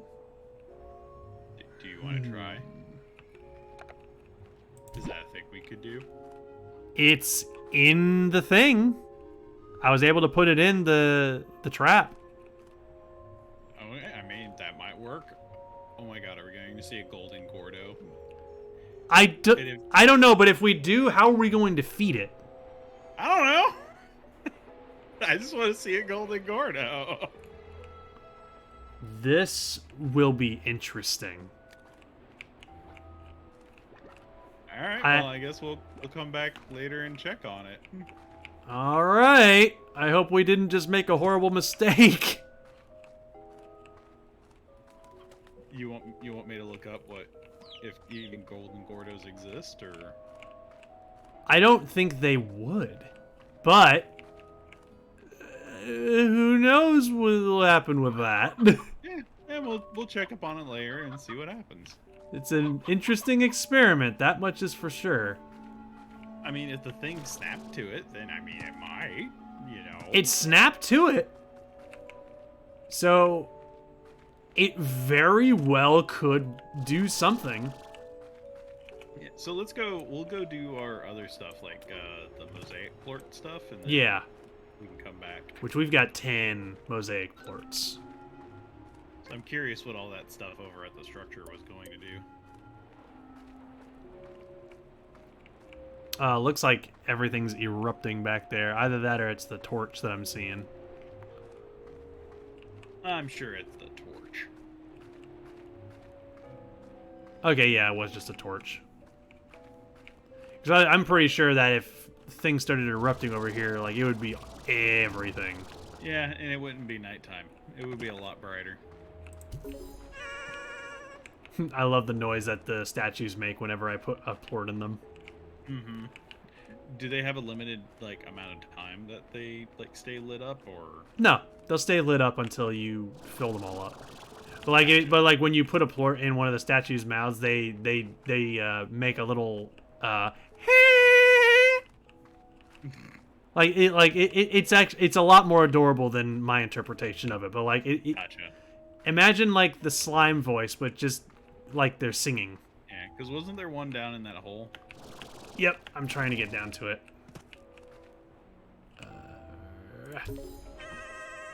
There we go. That's another one. And then wasn't there one at the very tippy top? Oh, I think I know what this is going to unlock. It's going to unlock this fountain. Ooh, well, what does the fountain do? I think it's going to be like a special water.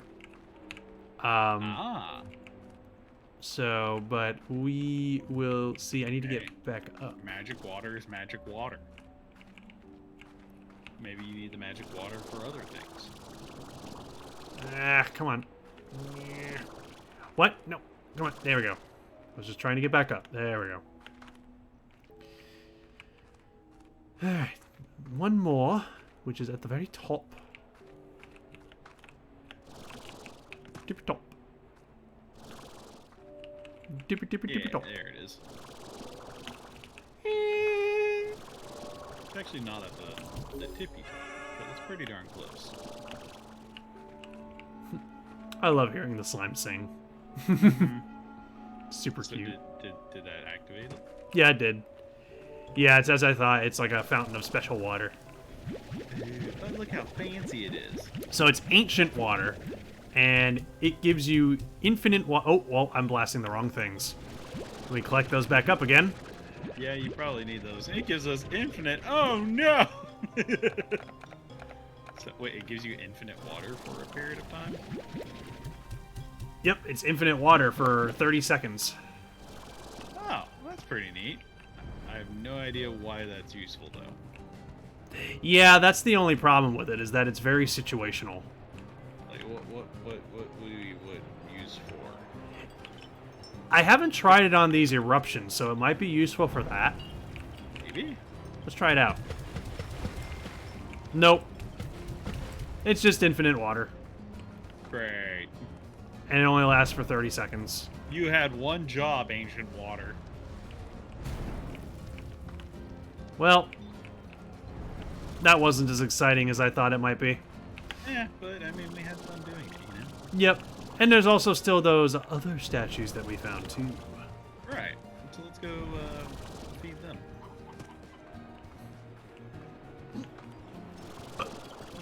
I had a weird mix of a hiccup and a burp. Hiccup? Yep, I had a hiccup. Yeah, I've had those before. Hiccup! I've actually been taunting TC about an adorable thing that she does. Oh, really? Yeah.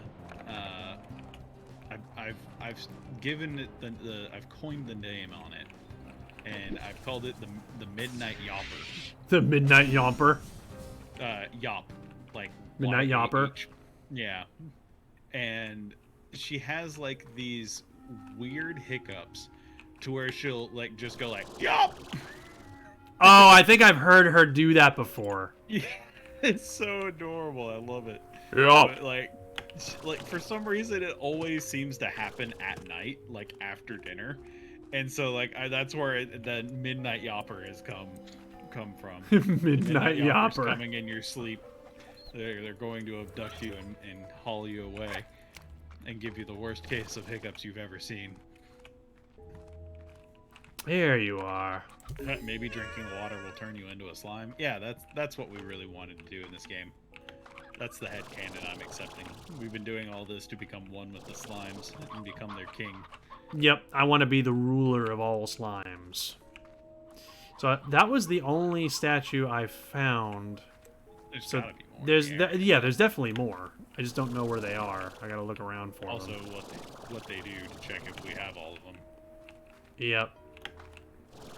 If they just give us an infinite water thing again. Yeah.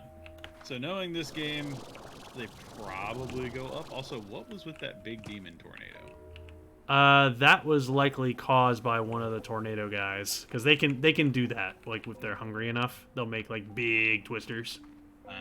Gotcha. Yeah, that's the reason. That's a reason why you do not want them to go hungry if you're ranching them, because they can do that. Those slimes laugh sounds like Peter Griffin. Oh yeah. Yeah, just like a higher Really pitched weird. Peter Griffin. Mm-hmm. Come on. There we go. I was doing the Super Kami Guru there for a second. Yep.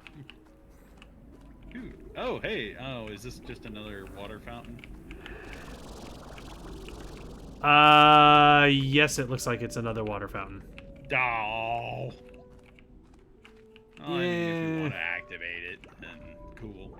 There's a those lot of slimes- these infinite water fountains around here, and I don't know There's gotta be why. maybe if you activate all of them, something happens. Maybe? But I gotta maybe we find- can restore the planet and make it fertile again Maybe? because it's got infinite water. Which slimes are we capturing? Well, we unintentionally beat the game. Yeah. And it said that there was 3 secret vaults, and the person that said, "Hey, there's 3 vaults," didn't tell us where any of them are. So Yeah, he's just like, I unlocked them for you. Go find them.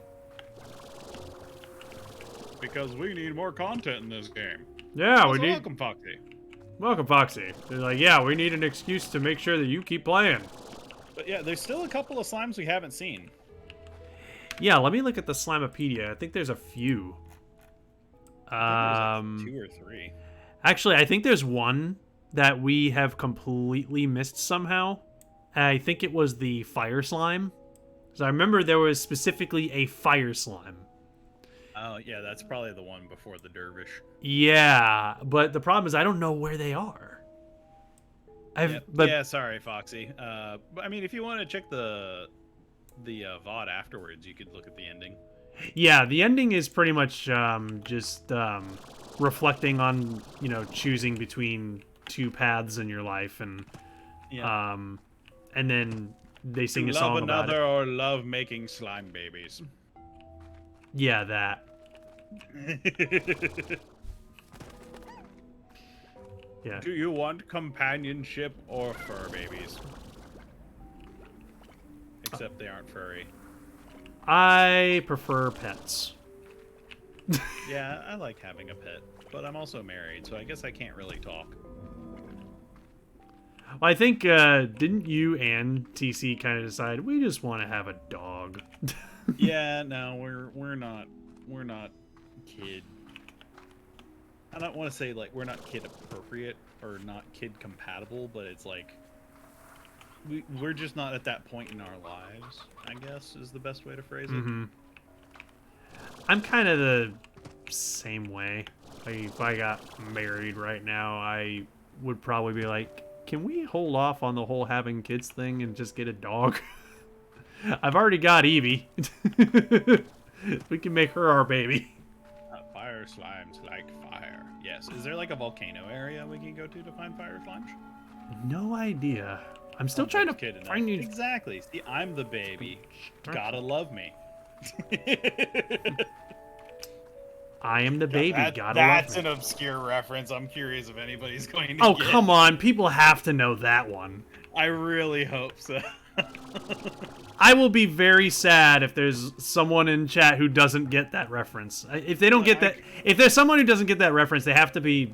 They're probably too young to know it. Yeah, probably. Which I don't mean that as an insult. It's just that I feel like everyone from our generation would know where that's from. Yeah, Dova got it.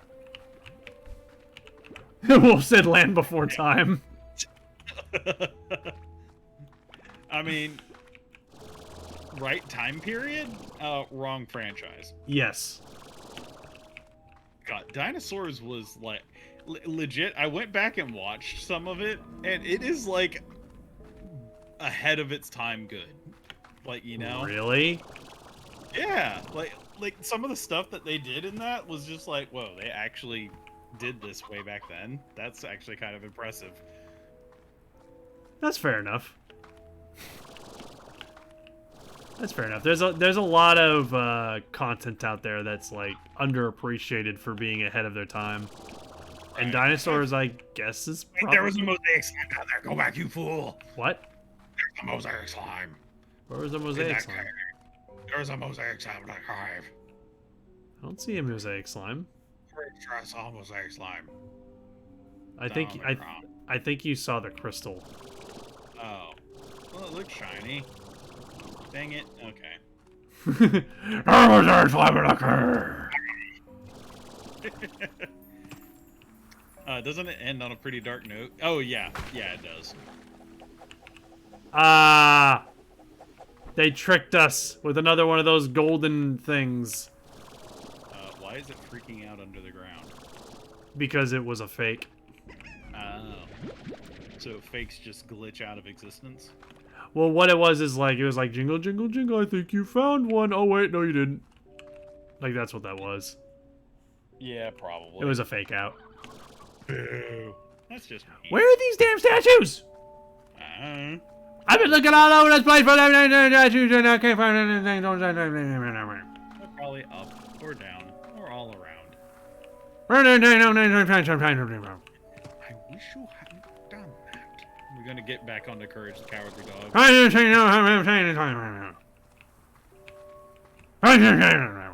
Because I am perfectly fine talking about Courage the Cowardly Dog.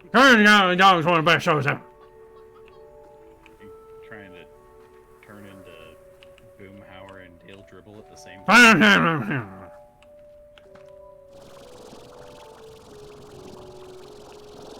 Yes. Ready from game before dying? What? What are you talking about? No! We need to talk about something. I need to talk about something. Yeah, we need to talk about something. What do I need to talk about? The thing. What? That happened. What thing? What happened? The big thing. That you sent me? Well, I mean, a bunch of people in Discord talked about it. The Steam. What do they call it? The Steam Deck. The Steam Yeah. Deck. I think it's neat. I think it will appeal to a specific demographic, and it will be successful in its own way. It like, whenever I first heard about it, I was just like, hello. But then I thought about it more, and I was just like, you know, for a lot of people, having the portability and the power of the Switch is actually quite nice. And having access to Steam games on a device that is portable like that, I can kind of see it. Yeah, no, it's cool for what it is. But it is obviously a ripoff. Well, it's not that it's a ripoff.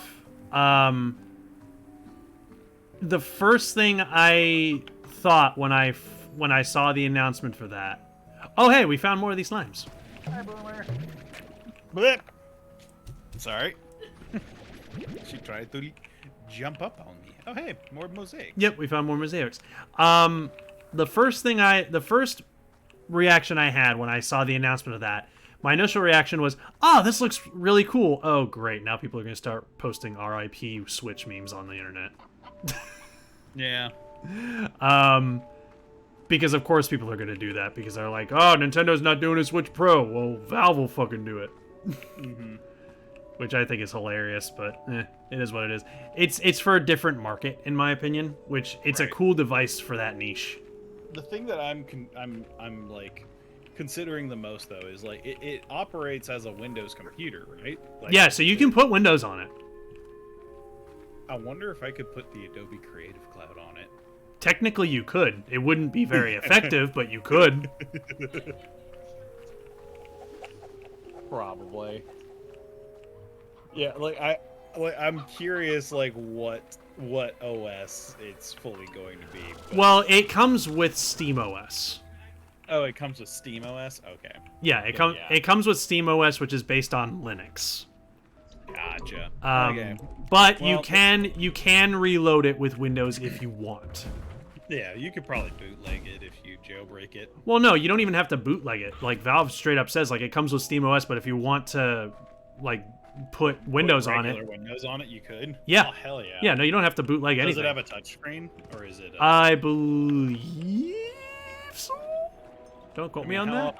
You'd be able to. How awesome would that be if you could use it as just like a quickie portable tablet too, for like doodling? I don't know if it has a touchscreen. I think it has a touchscreen. I don't remember. But anyway, being able to play Civ 6 on the go, I am all for it. Well, there's a problem with playing Civ 6 on the go. If it's the PC version, good luck trying to do that with a controller-esque device. Why? You don't think it's going to be awkward trying to do keyboard and mouse controls on that? No, they've already got that on console. How? I mean, you can You're playing the controller. PC. You're playing the PC version. You're not playing a console version. It has controller support, dude. On the PC? Yeah, on the PC version. Oh, I thought the controller support was mainly for console. No, they updated that in a while. They Ah. updated that a while ago. Whenever they launched the console version. Ah, I didn't know that. Yep. Where's this damn statue at? It doesn't exist, man. Apparently it doesn't. I've been looking everywhere for it. It's a lie. All I'm trying to do is activate the damn fountain. And I can't find the thing that activates the damn fountain. I will see how it is when it comes out, but most likely not get it. Want to save money for a desktop. Yeah, that's kind of where I'm at. Well, I don't game on the go enough to buy something like that, in my opinion. I would probably recommend that for people, like, if you want to get into PC gaming and you just don't have the time, patience, or anything like that to want to build it yourself. It's a good entry point for it. I will say that. Right. And I feel like it's like a good thing that, like, if you want to get a fancy gift for a gamer, like, they would be like, oh, hell yeah. Yeah. It's definitely a neat device. It's not going to compete with the Switch, but it's still a really cool device nonetheless. Right.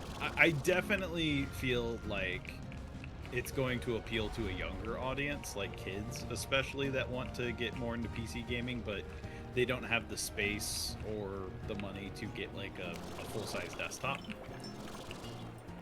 I kind of feel like the young child demographic is still kind of being held onto by the Switch. Right, because they have more games that cater to that market. Yeah, but it also like, is. I feel like the Steam Deck will have like decent success, especially abroad, like especially over in like Asia maybe. Yeah, like China. Yeah. But in the US, I think it'll do all right, but I don't think it's going to be like huge. It'll do all right in the US. It'll do all right in Asian countries like China, but considering how much the Switch has a stranglehold on Japan, I don't see it succeeding there. Right. Especially with the form factor. Like I took one look at the Steam Deck. I'm like, yeah, the Japanese audience ain't gonna like that thing. Is it over those arches to the right? Actually, that's a good point. I don't think we've checked over there. But still, it's a really neat device. I do like it for what it is. It is, as they would say, spiffy. Yeah. Very spiffy indeed. Ooh, can you go to the top of that?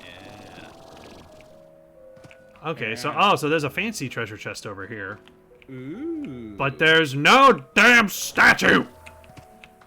How dare they?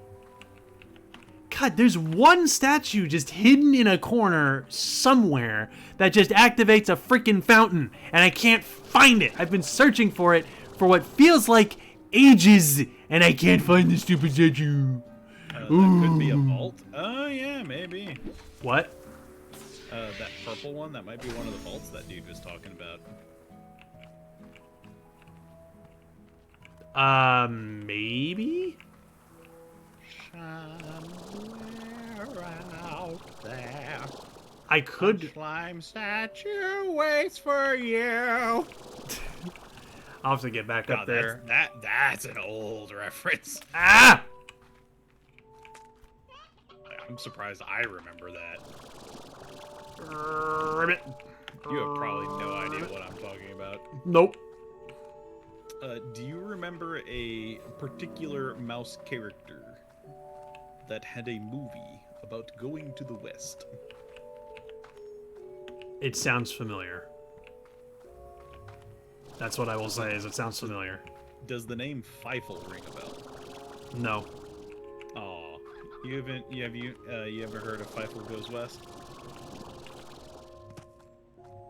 Not really, no. Aw. That was like one of my childhood movies. Really? Like, legit, I had a kid-sized backpack of Feifel. And that was what I brought to kindergarten. This is my friend Feifel. He and I go everywhere together. Mm-hmm. Leah's like, OMG, I grew up on Feifel Goes West. Yeah! See, somebody else remembers. I used to love that film as a kid. I still have that backpack somewhere. I think it's at my mom's house right now, so I need to go grab that, actually, because, like, I want to hold on to that, because that's, like, a piece of my childhood. But, yeah, it was literally as big as I was whenever I was a kid, and, like his feet would drag on the ground because I wasn't tall enough. I had one of those handheld LCD games. Gotcha. Where is Brian and I quote, it? "Bow, bow, wow." Baba hoo wow wow baba hoo ma mau mau. Where is the damn statue? Like, I found one over there, and there was one over there. Where's the last one? It's gotta be in this area somewhere. There's nowhere else where it would be. Maybe it's in one of the areas we haven't looked at. Like, it doesn't make sense that it would be anywhere else other than somewhere around here. Well, I mean, look at how big this area. Have you tried fully exploring across the way over to the right? I looked, I was over here, and I looked around. I didn't see anything. Are you It's sure a about that? freaking statue. Where is this stupid thing? I don't know. This is not the way. 'Cause it's not up at the top. 'Cause we already checked up there. Oh, I see it. I see it. It's all the way at the top. Oh yeah, no, it is all the way up. Wow, that's hard to spot. Well, butter me up and call me Stinky Pete. I was a liar. All right, charge up my vac. Ugh, finally found this stupid At thing. least you know where it is now. And then you can get unlimited agua. There we go. Got it. Bleh. There. And what did we get for it? Unlimited water again. Yay! Well, I mean, how convenient would it be to have unlimited water? Does water interact with those crystal things at all? Or those little, like, brown poopy spots on the ground? Actually, that's a good point. Let's try that out.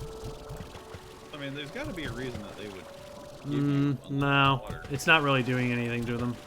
What about those little brown nest-looking thingies on the ground? Or is that an Oh, actual those are just thing? for chicken nests. Gotcha. Yeah, I don't know what is up with those things. They're just I don't know. around for some reason. Yeet water into space with the low gravity, because it's fun and it amuses me. I don't know, maybe we'll figure out later that, oh, that's actually a really big deal, or something, you know? Yeah. You shoot the campfire-looking thing. There's a campfire-looking thing? a campfire-looking thing. Yeah, that's what chat's saying. Also, welcome, Shogo. How you doing? Welcome. What campfire-looking thing? There's something that looks like campfire. Hang on, I got something in my eye.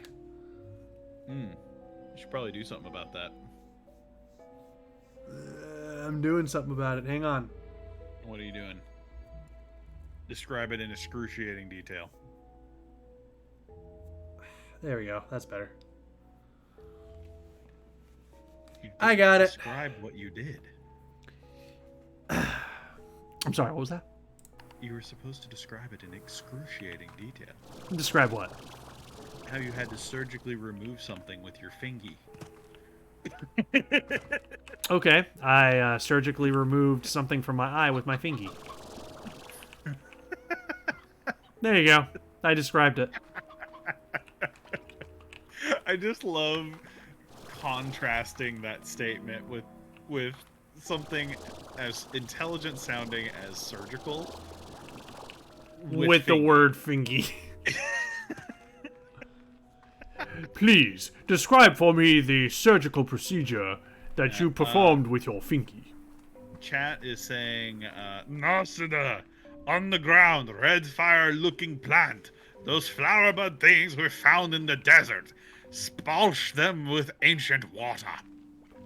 So that's what the ancient water is for? I guess. Alright. That's what it sounds like.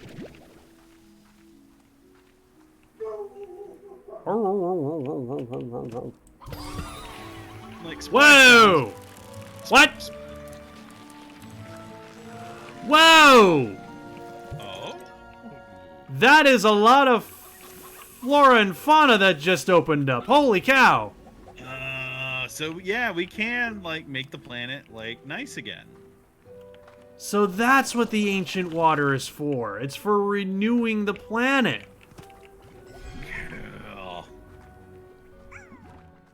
Okay. Oh hell yeah! And then that gives you more slime spawns that you can work with. Yeah. Okie dokie then. Also, I heard tars, but I don't know where they went.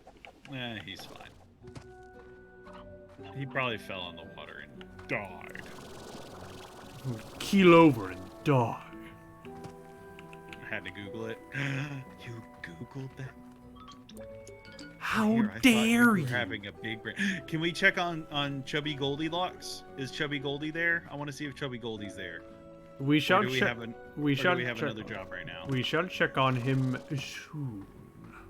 Oh, they're called oases, and they basically harm nearby tars. So they're like an anti-tar zone. Oh, okay. Neat. You know, it does kind of suck that they turn into a tar if they just like eat too much of like different food. Oh, here's another one. Okay, so I need to find some ancient water. Actually, I think I opened up another fountain of ancient water somewhere around here. Oh. I love hearing your She's dog very bark. boofy, Tadar. Did I say Tadar? Yeah, you said Tadar. What is wrong with my brain? She likes to boof. Tadar. Or not Tadar. That is That the dar. is the question. Har. Ancient water, I need me some ancient water, ancient water, ancient water. The hilarious thing is like y'all wouldn't be able to hear her boof if I shut the door. But she starts getting all like angsty and like fidgety if I shut the door because she can't see me, which is adorable. Because it makes me feel like, oh, she likes being around me. Whoa, hey, oh, hey, hey, hey, ho, hey, ho, hey, ho, hey, hey, hey, ho, hey, ho, hey, ho, hey, hey, hey, ho. Whoa, jeez, we haven't seen these guys up here before. Yeah, they're new. Yeah. Is it because of the OSSCs? Oh. Where, bear? Where? Dang it. Bear where? Aw. It was a flock. It was a fluke, a flock, you know, a joke. A gaff. A goof, a gander. A godly goosey gander. I don't know why that made me laugh. That was funny. Well, it's because when a goose god loves a woman big and round. When a goose god loves that woman, a goose god makes this sound. I was waiting for it. Like, there is no way to replicate that sound. Nope. You can't. You can't do it.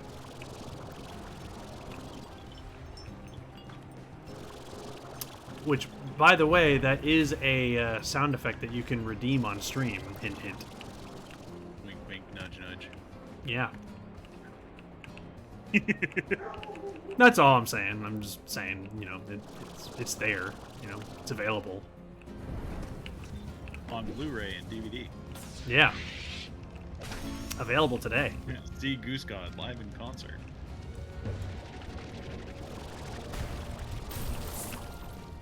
Ooh, nice, Dova. Got a potted cactus blueprint. Yep. I specifically remember that there was a fountain around here somewhere, but I do not remember the exact location. Please, sir and or madam, can you direct me to the nearest fountain? I mean, they seem to be located high up, so that's a good start. Hey, look, a purple thingy. Yep, I can't open it yet, though. That might be another one of them there vault thingies. Well, he said he unlocked them. We just gotta find them, and that's definitely not one of them because I can't open it. He didn't say he unlocked it. Yeah, he did. He said it on. He said he unlocked them, and it's our job to find them. Oh, he did? That's what. That's what I believe he said. Yeah. Then what's the point of the advanced treasure cracker? To get more advanced, like get more advanced treasure. Me gusta.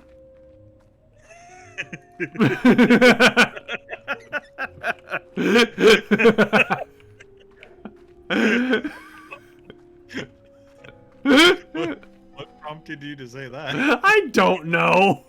I don't even know what it means. I don't know either. I gotta look it up now. Me gusta is a Spanish verb phrase that translates to I like, and then in parentheses, it. Oh, so actually, there's one of those like meme faces called the Me gusta face. Oh, that's where I've heard it. Yeah, it's a drawing of the bald moon-like head with the scrunched up face and pinched lips, and then the giant bloodshot eyes like popping out of their sockets looking in the opposite directions. Me gusta?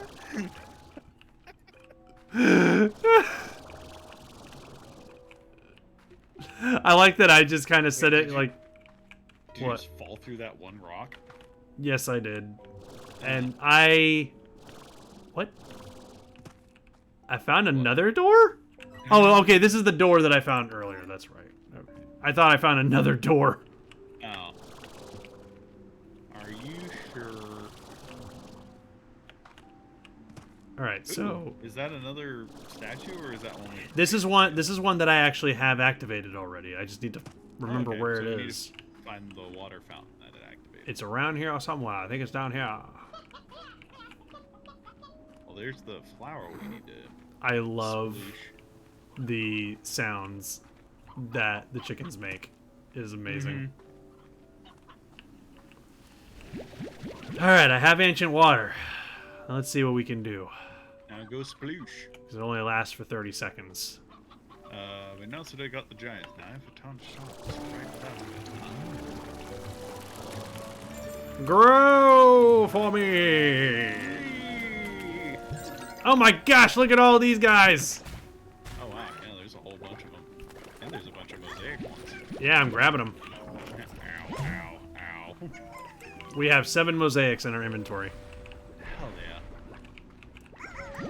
Make that 9. Well, if I must. You know how much I hate math. Well, too bad. Math it up. Do you think, like, some people's personal hell is just like 3rd grade math?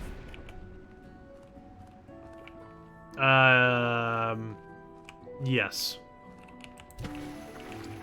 Like, it's just their personal hell. They can't stand math. Mm-hmm.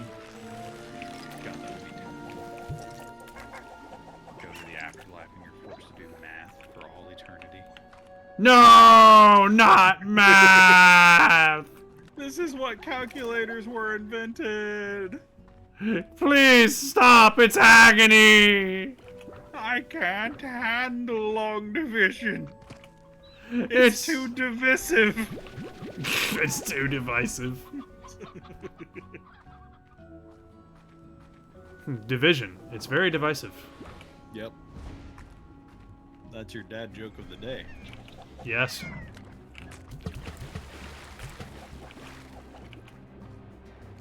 Looks like everybody's having a wonderful time. Yeah. There we go. Another one. Nice. Give me Oasis. So we could have done this long before the ending of the game, actually, probably. Yep, and it would have probably saved us a bunch of time. Yeah, but you know what? We did it the hard mode. Yeah, we did it in master mode, and that gives us more credit. Exactly.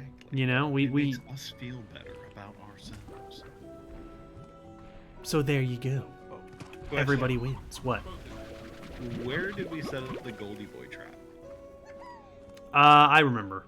Around Oh, okay. where it was. Excuse me. Jeez. Leviosa. I would get. Get beaning me to hell and back. I would get. Well, it's because you have spicy beans, so they're trying to hit you with the spicy beans.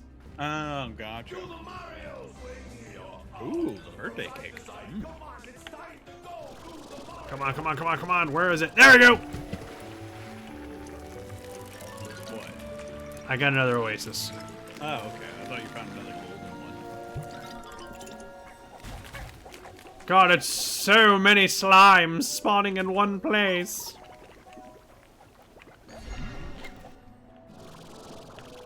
It really is a lot. Jeez. Okay, yeah, because I was like, I know that there was a place where I was able to activate one of those fountains nearby. I was just like, I couldn't remember where it was. Ah, dirty dishwasher. Yeah. Man, not dirty dishwasher, no.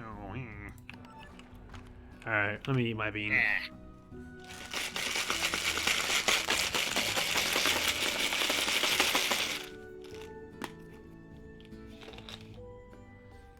It's probably gonna be rotten egg. How?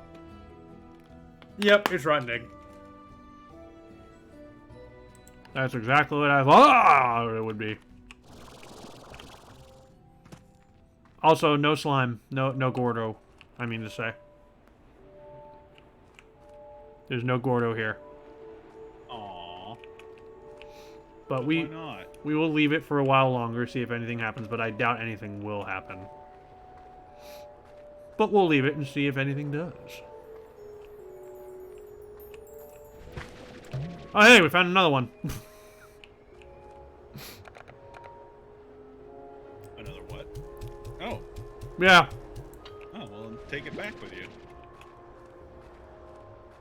I had to empty something out of my Save it inventory. for a rainy day. Blech! Rotten egg.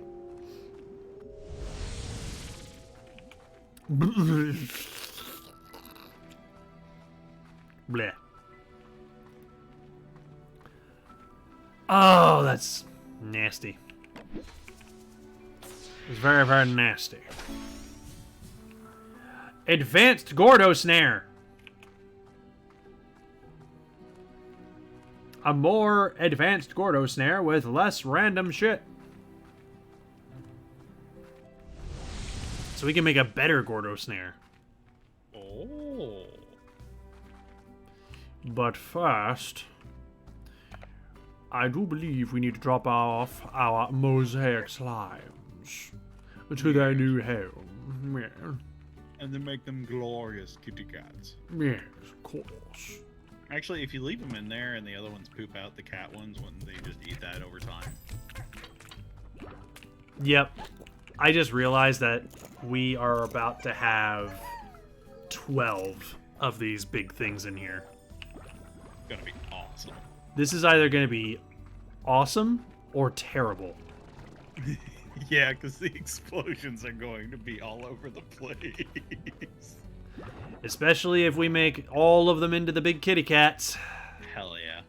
I'm on board with this. Let's get dangerous. I have to look up something. I'll be right back. All right. Well, while he's looking something up, let's get dangerous.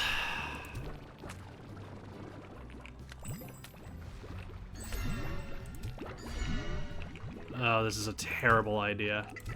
I found an obscure, like, thing, and I have to mention it. Okay. And what did you find? I need to find it first so I make sure I introduce it correctly.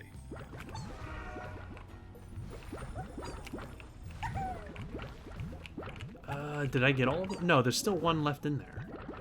There he is. No, dang it. There it is. Okay, I found it. I was doing research for my D&D campaign, Yes. and are you at all familiar with hill giants? No. Oh, look at all the happy kitty cats. They're so shiny. I know, they're shiny and also dangerous. Yep, I miss Darkwing Duck too, Dova. Thank you for catching the reference, though. So hill giants are essentially like one of the lowest like tiers of like giantkin. There's one still stuck in there. I know, I'm trying to get him. And they have a game. Would you like to take a guess as to what that game is? Wait, who has a game? The hill giants. Oh, okay. What is their game? It's called Stuff Stuff. Stuff? Yes. Okay. So how do you play stuff? Like Imagine the game Chubby Bunny. Oh, stuff as in you're stuffing stuff in your mouth. Yes.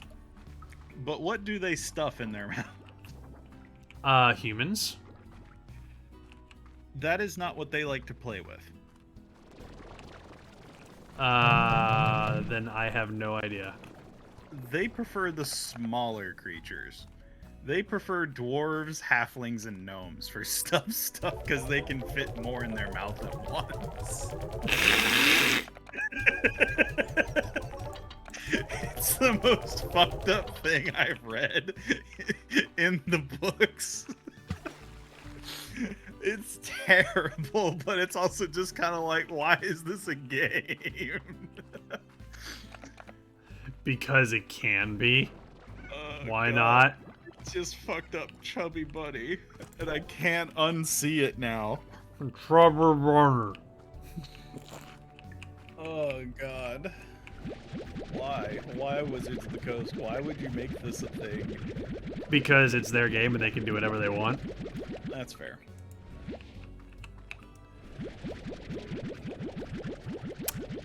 I want to play more D&D. Sorry, it takes time to plan. I know, but I want to play more D&D. Well, maybe we can scratch your itch in another way. We could maybe stream some D&D games. I would love to stream some D&D games. What kind of D&D games would you like to stream? I don't know. Would you like to do something that's like super old school and would use like AD&D, or would you want to do something a bit more modern? Or would you like to do something that's a little bit more unique? I have no idea. Give me a recommendation. We did find a SNES game called Dungeon Master. That could be an interesting old school dungeon crawl. Or if we want something that's not necessarily D&D but is like a JRPG that'll piss me off to no end, we could play Shining in the Darkness. Shining in the Darkness. Yeah. If we want another dungeon crawl that would absolutely piss me off, we could play Eye of the Beholder. I actually have a physical copy of that one. If we wanted to do something that's a bit of the middle road between like modern and old, we could do something like Pool of Radiance or Baldur's Gate. Baldur's Gate is the one that I always hear about. Yeah, that was a big one on the PC. And they have a Baldur's Gate Enhanced Edition, which is multiplayer, so we could each make a character or like control certain members of the group. Really? So like because I always thought that Dark Alliance was the one that was multiplayer, and the core Baldur's Gate games were always single player. Yes, the original Baldur's Gate. The original Baldur's Gate was single player, but whenever they remastered it and put it on Steam, they added a multiplayer to where you can play with friends. Ooh, that could be fun. Mm-hmm.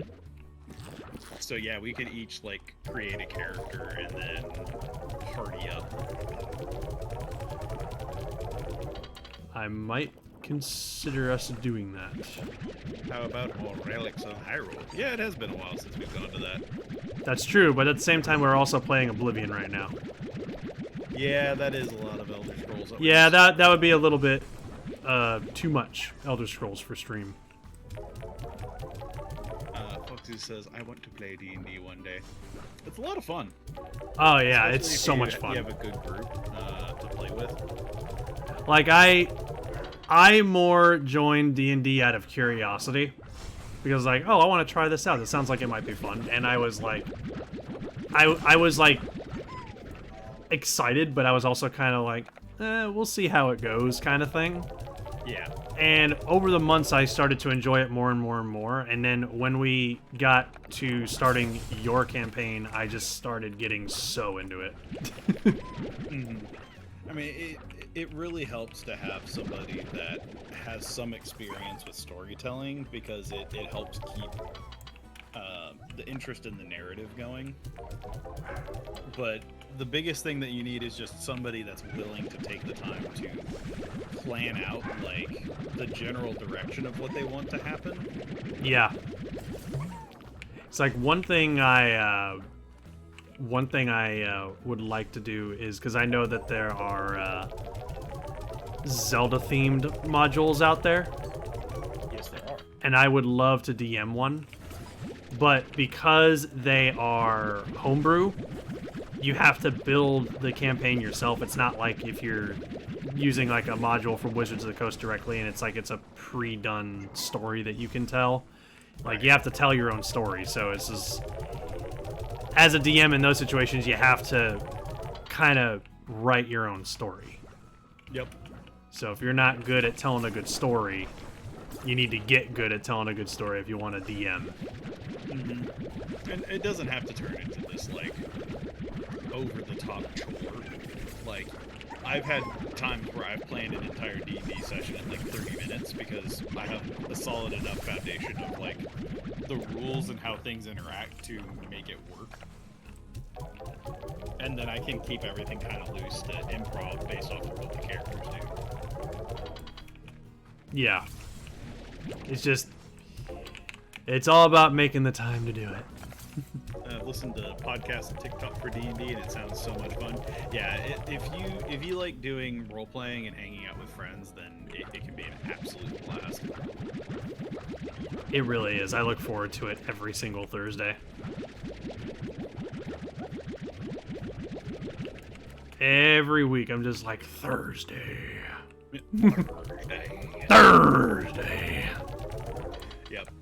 The biggest thing that I would absolutely recommend, though, if it is your first time being a player with a dungeon master, if he doesn't bring it up, make sure that you bring it up with him of what is acceptable for the campaign.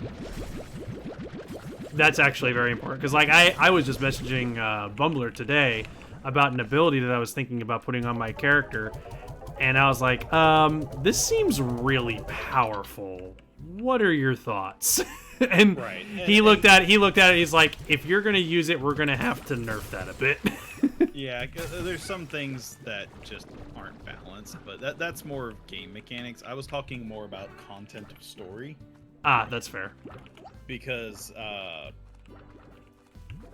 I've unfortunately had a couple of situations of just like, okay, this is going into a place that not everybody would be comfortable exploring. You know? Yeah. So make sure that that's established beforehand, because you don't want a campaign to completely derail because somebody wanted to tell like a very dark, gritty, grim, almost kind of a post-apocalyptic story when you make a jolly wisecracking gnome. Yeah. So it's just you make sure you kind of tune into the type of story that the dungeon master is wanting to tell. Yeah, because I remember when I was making my character, I knew pretty much like what you were pretty much going to go for in terms of the story you were going to tell. So that's why I wanted to have a character that was kind of like a fun character. Right. So I that usually like more lighthearted adventures that like they do have some gravitas of like things that can happen, but I don't go like overtly like grim and messed up with it. I like something a little bit more lighthearted. same here. I like it to be a little bit lighthearted and fun. But I will definitely kill y'all if y'all are dumb. Yeah, we could have died last night if we had done something really stupid. That freaking, what was it? The black slime or whatever? Yeah, the black pudding. The black pudding. Okay. Yeah, we encountered a creature called a black pudding, which is incredibly dangerous in the world of D&D. Yeah, so imagine the tars in this game, Yeah. and if you hit it, it does automatic retributive acid damage. Yeah, it ain't fun. It corrodes your arms and armor if it hits you, unless it's magical. And depending on what you do, you can accidentally have it split in half, and then now you have two of the bastards to deal with. And I remember everyone in the party was like getting the hell out of Dodge when that thing showed up. Yeah. But funny enough, me and Bub's character Kabu stayed behind, and we were like, "But there's treasure over there." You don't want the treasure, and I know everyone was like, "Forget the treasure, we're leaving."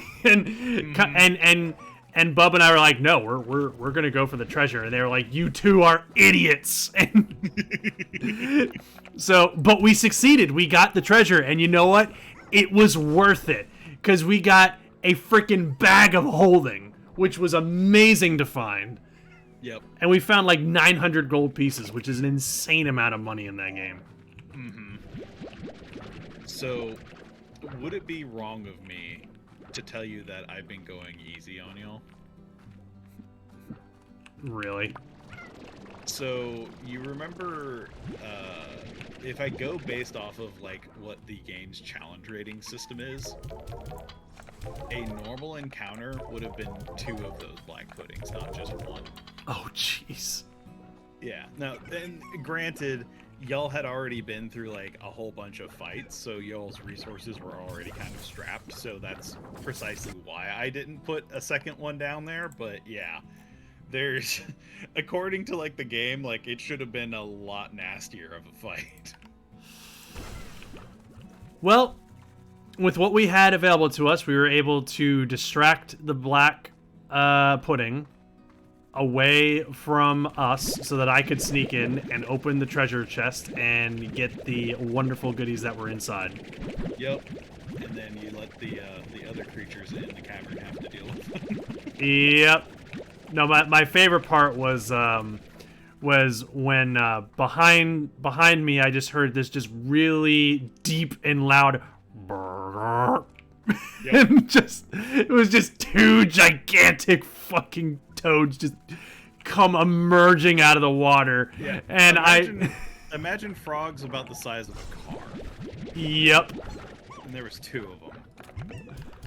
And I was like signaling to Bub like, we need to get out of here.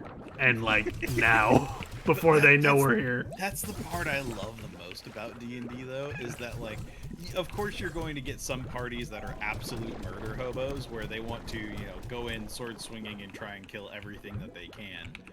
And you can easily make campaigns for those types of player groups. But I really love whenever players get like that ingenuity engine going, and they come up with ways to deal with a situation that don't necessarily always have to revolve around combat.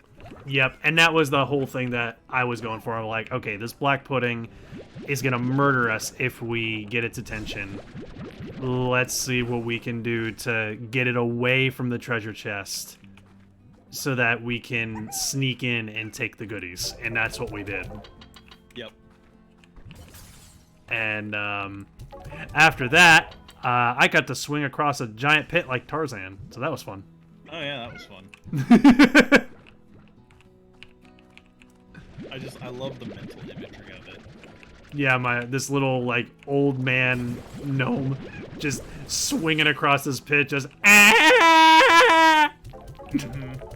It's just Moz did point out something earlier to me that just I didn't think of until he pointed it out. Mm-hmm.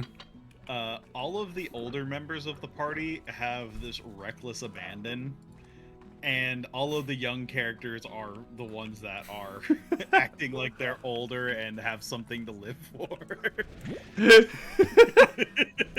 No, me and Bub are the old men of the group. I mean, my gnome is literally like 350 years old. Yeah. So me and Bub's characters, who are super old, are just having a great time, just having a lot of fun, and just doing a bunch of bad shit, crazy stuff. Like, just to put it in context, like, that would essentially be, like, roughly around, like, somewhere between, like, the 70s and 80s in human years. He is an old gnome. He's an old gnome, but he's still got energy.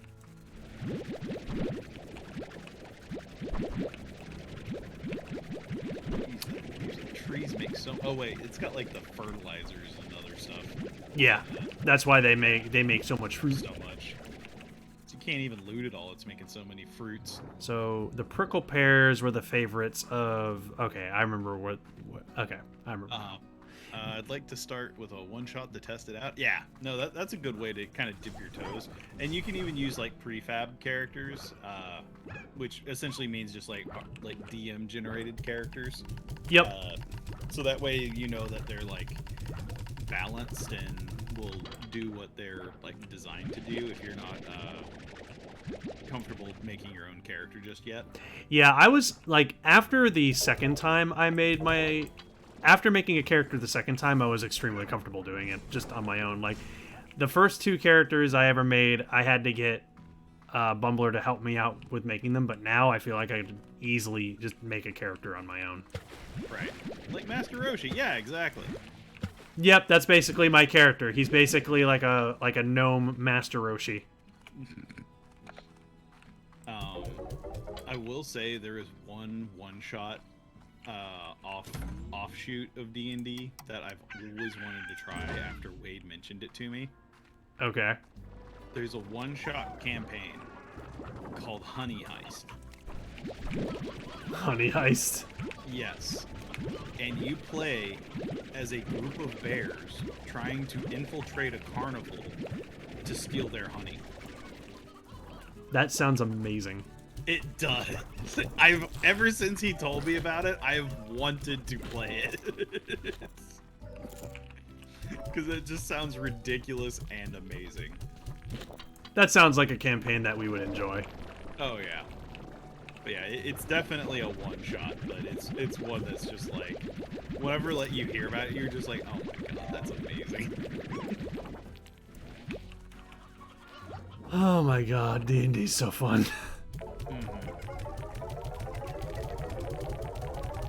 But yeah, there's been several D&D style things that I've like wanted to try, maybe make a bigger part of the channel, but it's also just one of those things of just like, that's a slippery slope of dominating content, potentially. Yeah. So we'll sprinkle it in every once in a while. See if we can Scratch that itch. figure something out. Yeah, if you want like an old school, good kind of PC dungeon crawl kind of game, my first big experience with a game like that was a game called Pool of Radiance, Ruins of Myth Okay. And that, I think it uses AD&D rules for that, or one of the earlier editions of D&D. I can't remember. But it's one of those games where if you wanted to, you could, like, because experience was added up to like the total and then evenly distributed amongst the party. In some instances, it was actually better to play the game with only a single character, simply because he would level up faster. Jeez. Because of the mechanics of the game. Yeah.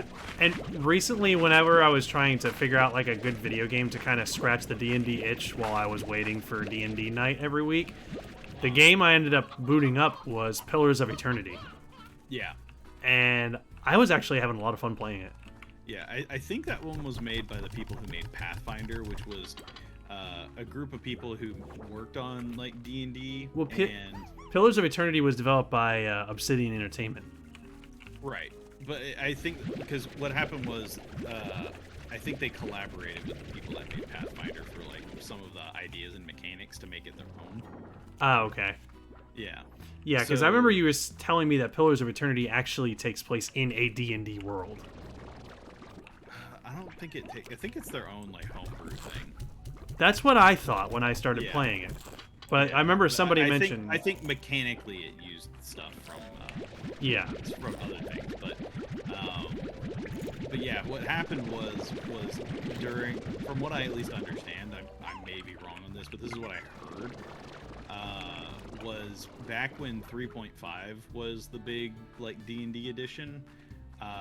They were working on 4th edition, and some people weren't happy about the direction that the game was going. And there's a reason that you never really hear about 4th edition D&D. And then they whipped out 5th edition. Yeah, 5th edition infinitely better. 5th edition, like 5th edition has been around for a long time, hasn't it? It's been around for a decent while, yeah. Yeah, like it feels like I mean, at least right now, it often feels like I at least I don't feel any signs of them coming out with like a 6th edition right now. No, I don't. I think 5th edition is going to be around for a while because it's pretty simplified and optimized. The only there's still just some balancing things that they got to figure out. Like I know the Rancher got a really bad deal with 5th edition from what I heard. Oh, Ranger, yeah.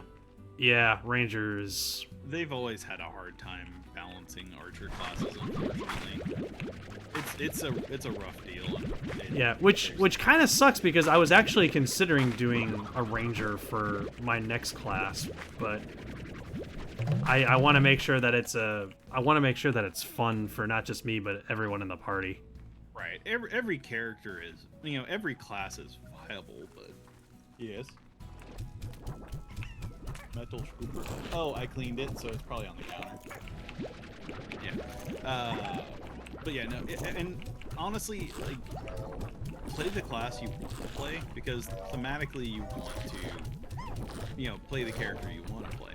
Because right. There's always a way to make your character relevant, but the problem is that the power gamer mentality can kind of like corrupt the view of like certain classes and others, and that's where like, oh, I'm a barbarian and I can rage and I get all this bonus damage and I can go in and slug it out with giants and it's no problem. And then you compare it to the Ranger and you're just kind of like, oh. Yep. And that's the problem, is that they've made all of these other classes like so dynamic and have unique features and stuff that the Ranger kind of falls into this weird middle ground of, if they make it too strong it can do too much, but now it doesn't do enough. Yeah, but I've always favored rogue classes in any RPG I've ever played, but I know for the next character I'm gonna try and do something else. But actually lately, whenever thinking about my next character, I've actually been leaning more towards doing like a mage build. Oh really? Yeah, like I'm not gonna lie, but like using magic as an arcane trickster has been a lot of fun. Yeah, magic is great. Like once you get kind of an idea of like how to use it, especially in unique situations. If I get a chance to be a player again, I'm probably gonna try and make a druid. Yeah, because I know in Bub's game where you're a player, you're a cleric. Yeah. Yeah, I made one of my typical anchor characters to kind of support the party. Yeah. So my and in both campaigns I'm a rogue in every single one, but in Bub's campaign I'm an assassin, and in your campaign I'm a trickster.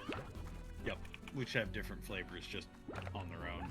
Yep. So like the reason I went with rogue for my second character again is because I was like, okay, it's different enough to make it more interesting, but familiar enough to where I can continue learning more about the game and still be within my realm. So probably at that point I'm like, all right, for my third character I'll probably do something different. Right. Shogo earlier was saying, sorry it took us so long to get to this. He's saying try Divinity Original Sin 2. I've heard good things about that one. Yeah, I've heard some really good things about that one too. I've heard that it's got a more turn-based system than Pillars of Eternity. Right. That was the one thing I never really understood is like, why isn't there like a really good turn-based strategy game for D&D?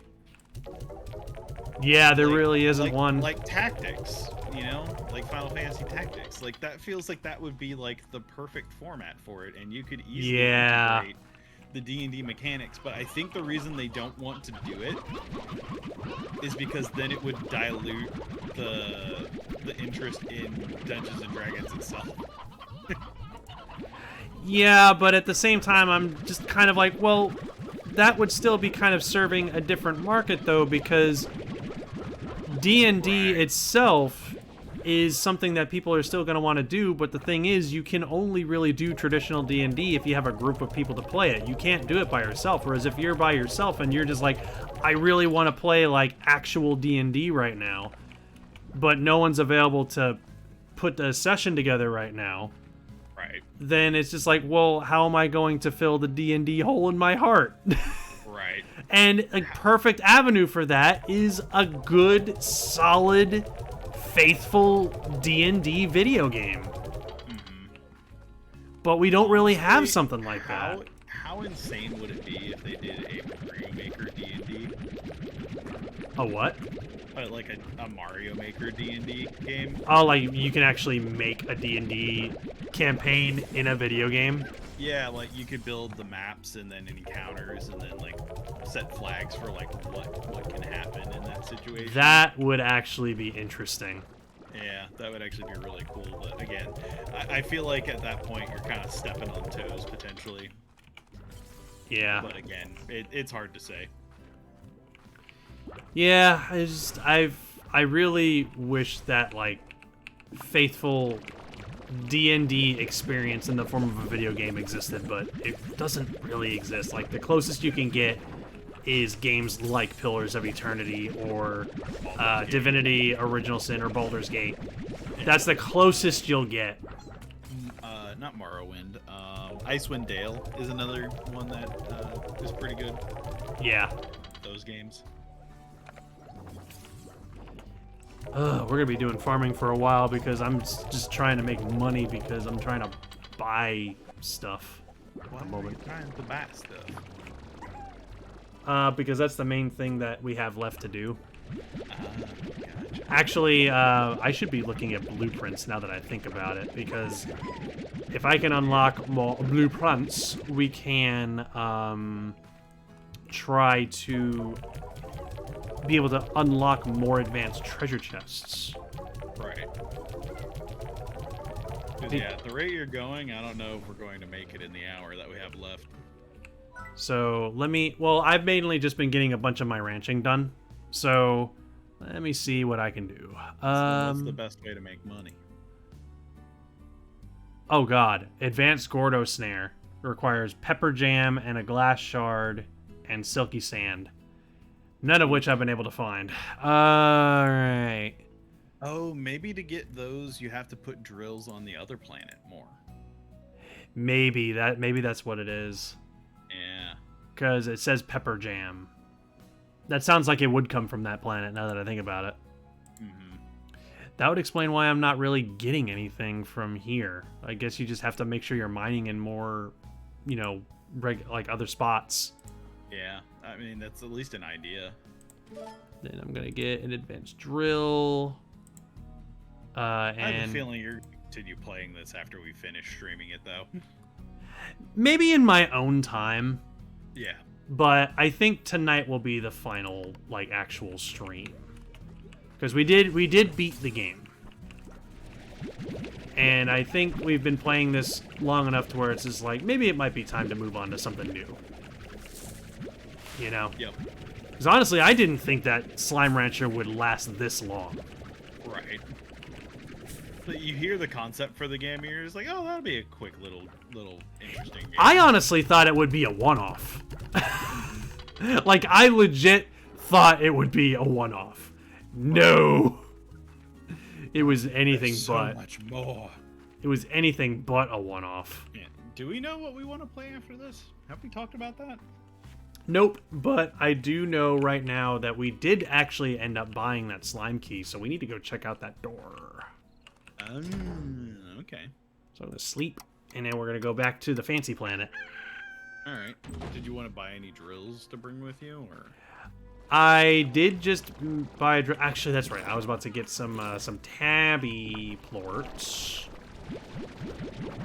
So I need those, and I need, what was the other one?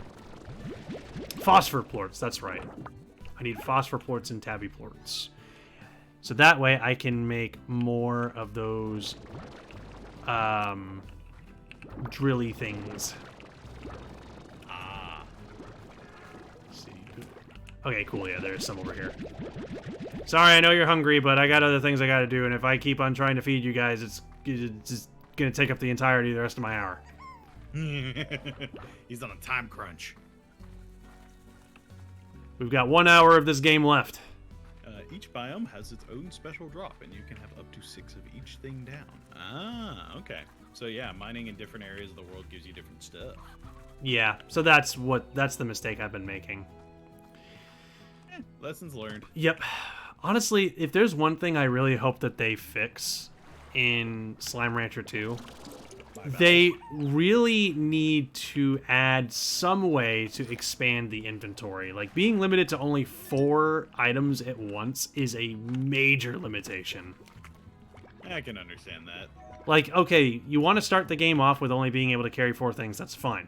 At least have the option of upgrading it so that you can, like, hold more down the line. Like, you get, like, a thing that's, like, connected to a backpack, so you go, yes. Like, maybe 10. Yes, I was really hoping that would be a thing in this game, but it was not. They kept you restricted to 4 items the entire game, and I'm just, that is my. Will have better management on that kind of stuff. Yeah, so that is the main issue I have with this game is that storage problem. So I hope that with the sequel they do address that. Again, if they don't have to give you like all the storage space at the beginning. They can say like you start off with 4 slots, but you can pay money to upgrade to 5 and then 6 and then 7 and then 8 and so forth. Right. You know. Yeah, because the way they did it is like you stay at 4, but you can carry more of things of that 4. Yeah, but it's still very restrictive though. Yeah. Yeah, I think that's one of the ways that they just inflate the playtime of the game. Yeah. Whether they intended for that or not, it makes the game take a bit longer. Yeah, but it makes it take longer in a bit of an annoying way. Hello, Gold Slime. Ooh. Oh, dang it. I missed him. Aw. He saw me. Oh, well. Because what you have to do when you encounter those things is you have to just hit them with something. No joke, you just have to just throw something at them and they'll spit out a gold plort. Okay. Yeah, literally, you just yeet something at them. Bloop. They'll Like it. give you a gold plort. I don't know why making me want to play Pikmin. I can totally see that. I've been wanting to pick up Pikmin 3 on the Switch. You want to pick up Pikmin? I want to pick up Pikmin. Yeah, because I actually already have Pikmin 3, but it's for the Wii U. I'm just like, I would rather have it for the Switch. That's understandable. So if I remember correctly, that game's multiplayer, right? I believe it has a multiplayer mode. Okay. We might have to stream it at some point. It would be fun. Just hit him with the skull hammer, that way it'll stun him. Oh, if only. I wish we had a hammer in this game. Open the chest. Starflower patch. Neat. Oh, so that's what the blue ones have. They have blueprints. Durr. I was expecting them to have more than that, so that's why I haven't been opening them, because I've been always having a full inventory. Yeah. But no, it's mainly been blueprints. Yeah. I mean, it's handy to have them. Oh, yeah. Because that's how you expand your arsenal of upgrades, is you just keep on researching more blueprints and making stuff, and eventually more VAC upgrades get added. That's how you upgrade the levels of treasure you can open up. Yeah. Alright. Let's see. Where will we place them? Here we go. Here's a spot.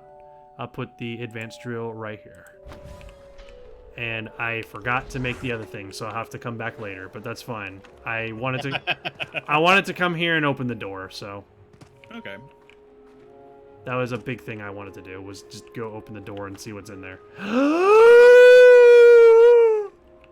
Oh.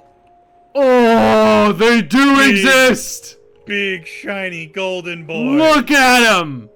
Oh, look at how happy he is. Ah. What do we feed him? So it does work. Oh my god, I honestly thought it wouldn't work, but it worked! It's a shiny golden Gordo. They exist! Yep, we've done it. We found Golden Chungus. Ladies and gentlemen, Golden Chungus. We got him. The only problem now is, well, What do we feed him? I know what we have to feed him, and Try the chicken, just for fun. you want to try the chicken just for fun? Yeah, I mean, it's right there. But Nope. yeah, He didn't eat he it. probably only wants those golden Yep. fruit things. And that's what I was afraid of. And that is going to be hard. It'll be interesting if in my own time I actually manage to feed him enough to actually get him to blow up and see what he actually gives. Right. He's got to give some really good stuff. Like, especially if there's like a very specific thing you have to feed him. Right. Yeah, it looks like he does take the gilded ginger. Yep, so you have to have that, which I have one. Right. Luckily, it looks like his burst is a lot lower than the other ones, whereas all the other ones take like 30 to 50. Okay, so as long as I find his only them. takes 6, it looks like. Really? Oh, that's easy then. As long as I actually find them, which I've found 2 in this stream alone. Which we might have found another one. Hang on a second. I hear the jingle. Oh, apparently, there's a sub-note. The Gold Gordo's true bursting requirement, due to gilded ginger being both its favored food, so satisfying 2 units, and a food it exclusively eats, it will always burst after being fed 3 gilded gingers. So if you feed it Might actually 3... be able to do it. Yeah. Yeah, I actually just found one. So we now have 2. Alright, so We yeah, if have get to go back to the more- farm to get the other one, but we do have 2. Yeah, so just keep your ears out for another one. Yep, we just gotta listen for the jingles.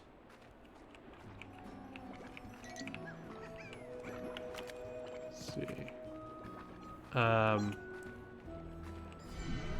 Where am I? Okay. Oh, yeah, it's all the way over there. All right. Well, hang on. I'm going to go feed this ginger to him. Since I'm over here in the area. Just got to Gotcha. navigate to where he was. Clear a spot in your inventory. Yep. Since I am here. But wow. I honestly didn't think they would exist. Yeah, no, apparently they do. He should probably give you a good number of gold plorts. Oh, yeah. Hello, big fat Goldie boy. I think the best thing about Divinity was the studio's approach to user-created content and the fact that the game has a DM mode. Ooh. Oh, yeah, he got real big real quick with just that one. Oh, yeah. Alright. So, yeah. We have a mission. Before the end of the stream, we gotta make him grow, expand, explode. The big Goldie boy. Yep.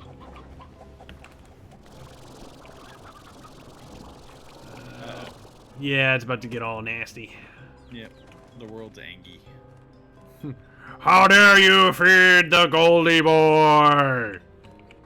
That's my job. Yeah, he was supposed to be on a diet. I mean, just look at him. He eats one thing and puts on 500 pounds. You have angered me for feeding the fat man. If you ate solid gold, I mean, you would put on weight pretty quick. Yep. Which actually, in the last stream, well, no, but in the last stream we found a Gordo, and the way we found him was we looked up at the ceiling, and the bottom of him was just kind of sticking through a hole. So I was like, oh, it's a Gordo's butt. Yeah, I mean, if it works, it works. I went up to him, and he was just smiling. I'm just like, oh, hey, I heard you looked at my butt. Yeah, that was my butt. Well, what are you doing? Getting a good look down there? Did you enjoy the view?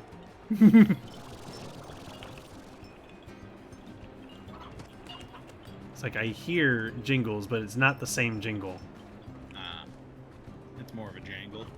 It sounds like the sound that a Korok makes in the Zelda series. No, not that, but like the like the little jingle that they make. Oh yeah. That's what I've been hearing. Yeah, the. Well, no, but it's kind of like I'm a shaking. with you. Oh.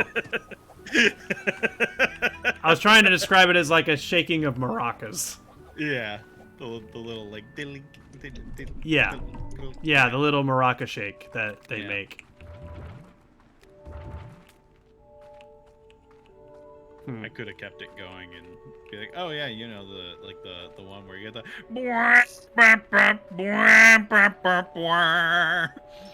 whenever you like fight the hinoxes. Oh, that sound is coming from those little plants that we have to water. Well, pee on it. Oh, okay. Well, I don't have ancient water. I thought you were going to say ancient pea. I ain't got no ancient pea. Yeah, the pinwheel sound. Yep, that's the one. Ooh. Let's see. What did I find here?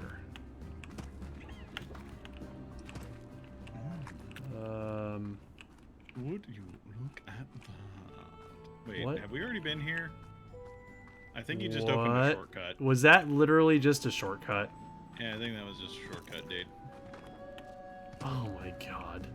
Yeah, I did. I did a lot of farming to buy that damn key. Yeah, dude, that was a shortcut. Well, that was a waste of time. But dude, now you got more ancient water. And like already. Actually, you know what? That does mean I have easier, quicker access to ancient water. That's true. Yeah, dude. This is true. Gotta get that ancient splish. Sploosh. I love watching the slimes just pop out of the ground. I don't know why. I want the Pikmin sound effect whenever they're popping out of the ground, like like when you're ripping them up. I can totally see that, yes. Pikmin. He's fun. Do you want to just say that we'll stream on Sploosh and commit to it? Thank you for the sploosh, by the way. What? Commit to streaming Pikmin? Yeah, on Fridays. Oh, like make that our... Or do we want to do a wheel? Make that our... Some one-off stuff. I feel like Pikmin would have to be one we're in person for. Okay. That's just kind of how I feel about that one. All right. So I'm thinking That'll let's be a Saturday kind of game.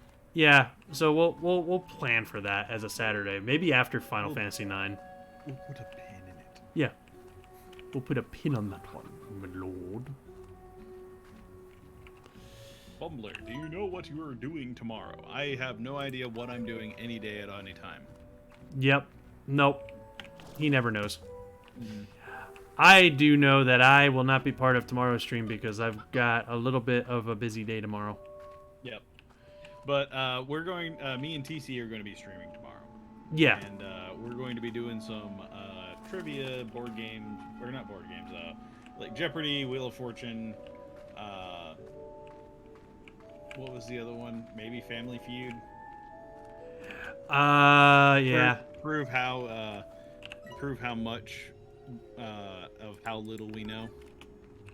Indubitably so. Yes. But TC is going to clobber me at Jeopardy.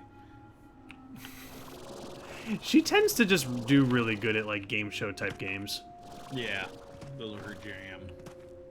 Where I feel like I can do Family Feud though. Like I feel like that's a pretty even match, but usually I feel like Wheel of Fortune she has a leg up. Like there are two games, at least from what I've seen from my perspective. Maybe you can tell, maybe you can say differently, but like from my perspective, the two types of games that I tend to see TC enjoying a lot are games that are extremely narrative driven and games that are just like game show type games, like that test your knowledge and trivia. Yeah. Like that those are the two things that I tend to see like as her big jam. Mm-hmm. But she's also got a lot of noodle to caboodle. But she's also your wife, so maybe she's like playing other types of games that I'm not aware of. Power Wash Simulator. That would be one. She has this like odd fascination with like a very niche type of like games like that. Hey, I mean it's something that catches attention. Yeah. No, I mean I understand games like that, so I'm fine with that. Hey, big fat goalie boy, how's it going? Feed me. Okay, good to see you too. Hey, Foxy. Hello again, Foxy. Ah, dang it, the drill's gonna be done in only a minute. All right, it's there's no point in leaving yet until I see what it gets. All right. So we'll hang around, do a little looking around, and see if I find any goldie plants. Yep. While I wait for the drill to be done. It is an advanced drill too, so it'll keep going for a while. Gotcha. I wonder if there's any like certain locations that the gold ones can spawn, or if there's like a certain rate. It sounds like there's like very specific locations that they appear in, but you gotta kind of just listen for the jingles. Gotcha. It's like as you're exploring the planet, you need to just listen for those jingles, and when you hear it, you gotta go for it. But it's not guaranteed you're always gonna get one, because sometimes it'll be one of the gold plants, but sometimes it'll just be one of the dead ones. Like we found a couple of those. Yeah. Where like I followed it, I was like, oh, there's a jingle. Oh, it's just a dead plant. Mm-hmm. You know, they get you with that. It was a fake. A fluke, you know, a joke. Mm-hmm. Actually, did we ever A glass shard. Ooh, nice. Oh yeah, because it's sand. That makes sense. I'm sorry. What were you saying? Did we ever decide who's playing Final Fantasy IX? I don't think we did decide. Yeah. We could just like take turns at like CDs. That's true. Just like because it is a 4 CD game. Well, Yeah. that also depends. Did you want to play the original PS1 game, or did you want to play the remaster on the Switch? Oh, we'd probably play the remaster on the Switch, but they have like art that separates each of it still. That's in the remaster. Oh yeah, that's right. You're right. Mhm. But yeah, like I was about to say, like it would make sense to do the remaster because it looks better. Right. But yeah, no, I'm cool with alternating turns if you want to do that, so that way we both get to play it. Actually, I think I've played it enough to where I can pretty much identify, even without the art, where the CD separations are. Because I know, like, the transition from CD 1 to 2 is that cutscene with Kuja. Yeah. Where, like, he's looking down on everyone, like, oh, yes, you will never defeat me. And then he rides away on his, like, big, like, white dragon. Yeah, and then it plays that really drum heavy like music where it's like he's like strutting in slow motion. Dun dun Do, dun dun dun dun do, do, do, do, do, do. Ba, ba, ba, ba, ba, ba, ba, ba, ba.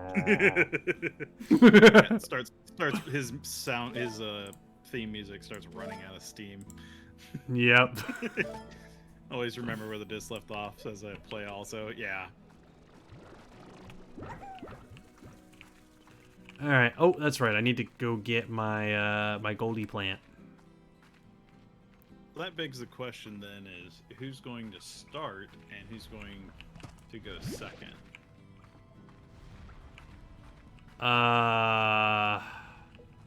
Uh-oh, these guys are hungry. All right. But is there a part of the game that's like your favorite? I mean, obviously the opening hours, the first disc is always my favorite because that's always like, you know, the big nostalgia trip, like, oh my gosh, this game, we're beginning again, you know, kind of thing. Right. So disc 1 is always my favorite of all the discs for that reason. But I can't really definitively say what my favorite part of the game is because honestly, I just love the whole damn game. Yeah. I like there's so many wonderful moments in that game and I just cannot pick a favorite. Although I will say the closest thing to my favorite moment in the game is at the very beginning when Steiner is looking for Princess Garnet. That's always fun. I still can't believe that they actually did that to where the information you get that early in the game is important for something that happens in like disc 3. Yep. No, they did a great job with that game. I actually believe I've heard that the developers of the original developers of the Final Fantasy series from back when like 7, 8, 9, and 10 were made. The creator of the series, I remember he said 9 was the closest thing that he felt represented what a true Final Fantasy game was. Right. So how about this? I'll let you take the start of the game, and then I'll take disc 2, and then you'll take disc 3, and I'll take disc 4. How does that sound? sounds like a plan. All right. Honestly, you taking disc 4. One reason why I want to do that. Okay. Rally ho! Damn it! That's right. You would get Rally Ho if you did that. If I did disc 2, you would get the dwarves. That's right. Damn it! I love the dwarves. The dwarves are awesome. Damn it! You know what? That would be appropriate for you. I will let you have the dwarves. I will let you have the dwarves. That is 100% appropriate for you. Yeah. I will sit back and help do the voices for the dwarves. God, the dwarves are so awesome. I love them so much. Yeah. Great. I already know what we're doing with them. We're doing the accents that you and I give our D&D characters, like the Irish or Scotland kind of accents. Oh yeah.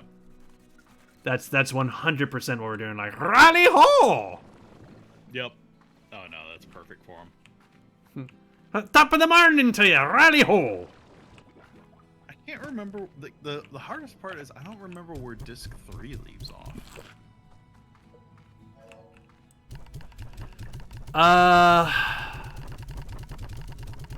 Sometime soon after the big tree. Yeah, because I think it's like Clara is like where a disc ends ish, and then the next disc ends with the Leafa tree, or no, maybe it's something with a big dragon happening. I don't remember, but you do know about the. You do know how to beat the Leafa tree boss, right? Oh yeah. The way that everybody does it. Yeah, no, there's an easy way to cheese that. Yeah. Do you want to spoil it or do you want to save it? No, we're gonna do it on stream. All right, then we won't talk about it. There's actually, for those of you who may not be aware, there is a way, like that fight against the Leafa tree, like at the bottom of the tree. If you don't know, there's a way that you could totally cheese that fight, and it's stupid. There's ways to cheese a lot of the fights. Oh, there is, but that one is especially stupid. Yep.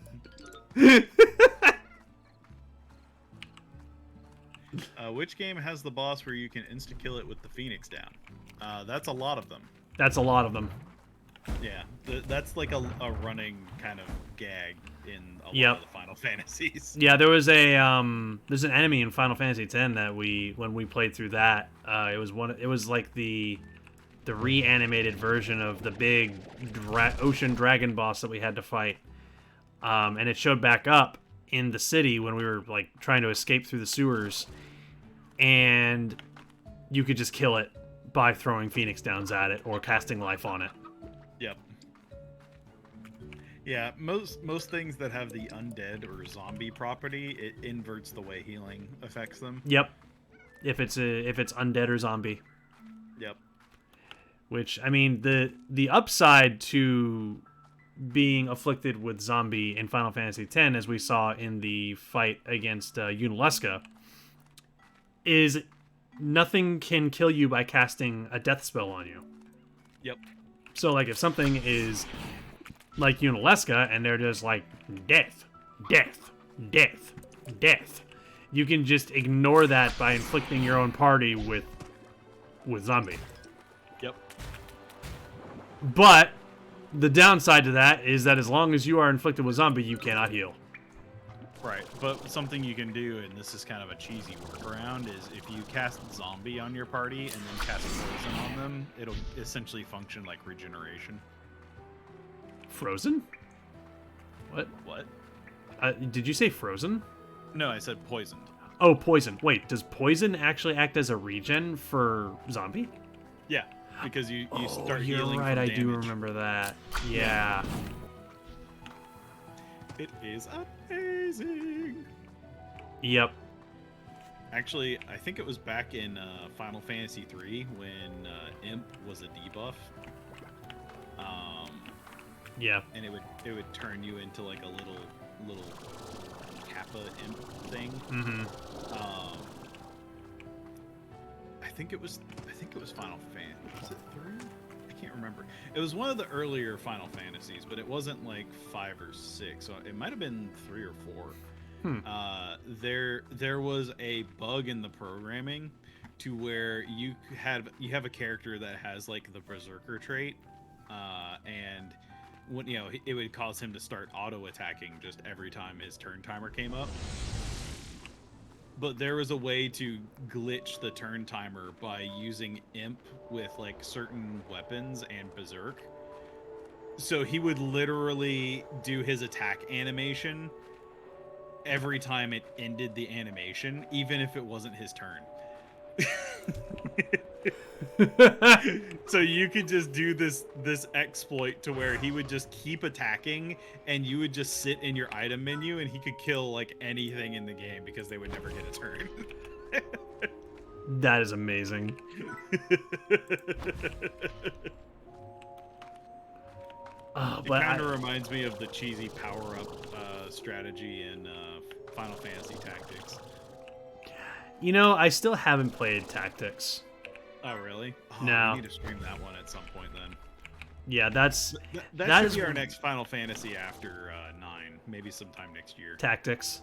Yeah, because I every time I tell a friend that I haven't played Tactics before, they're like, "What? You haven't played Tactics? How dare you miss out on that?" It's a good one.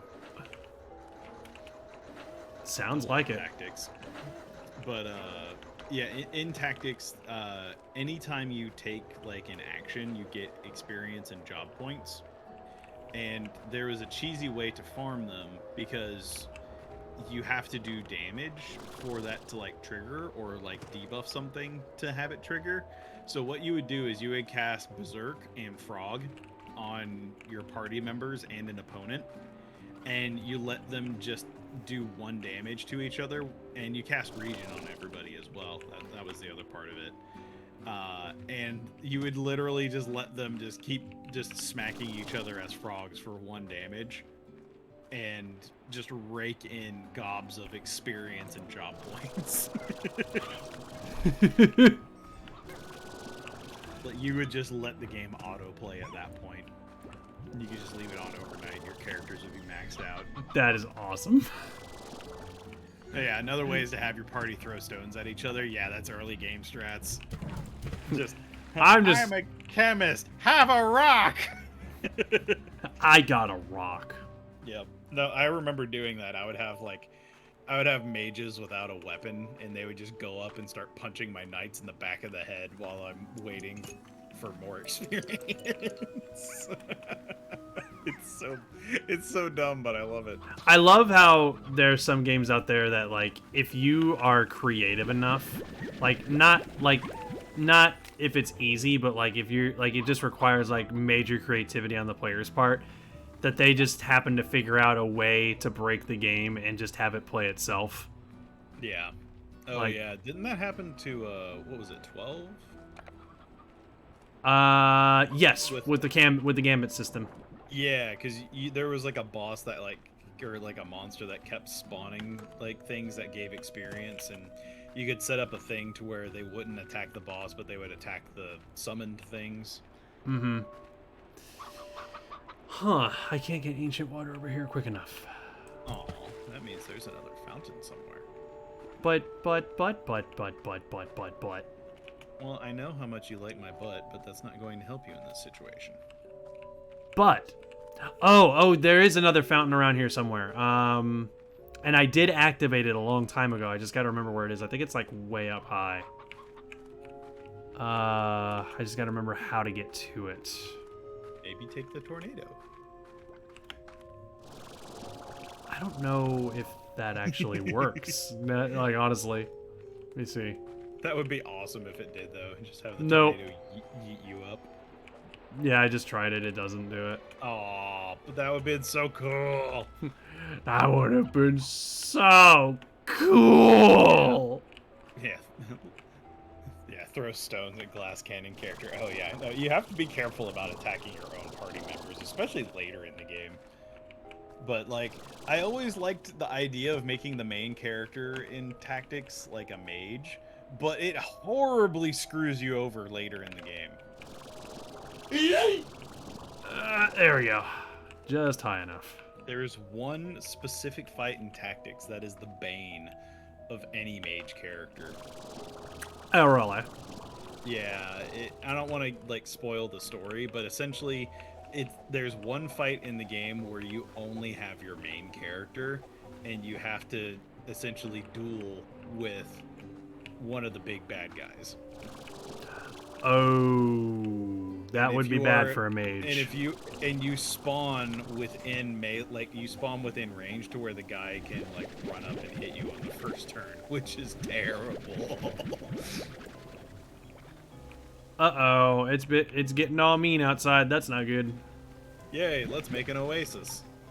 Oh, maybe if you activate all the oasis the fire things will stop because I found another Gordo! Oh, so that's where they were hiding. Hello, Monsieur Gordo. What is it that you eat again? One or a Saturn one or? They eat food. Excuse me. All right. Snuck up on me. All right. Well, at least now I know where he is. Yeah. Now Probably why where? we couldn't find him because he was right under your nose.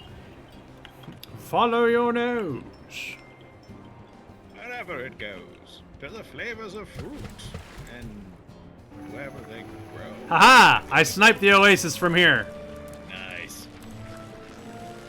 Are there any other ones you can snipe from up here? I've been looking.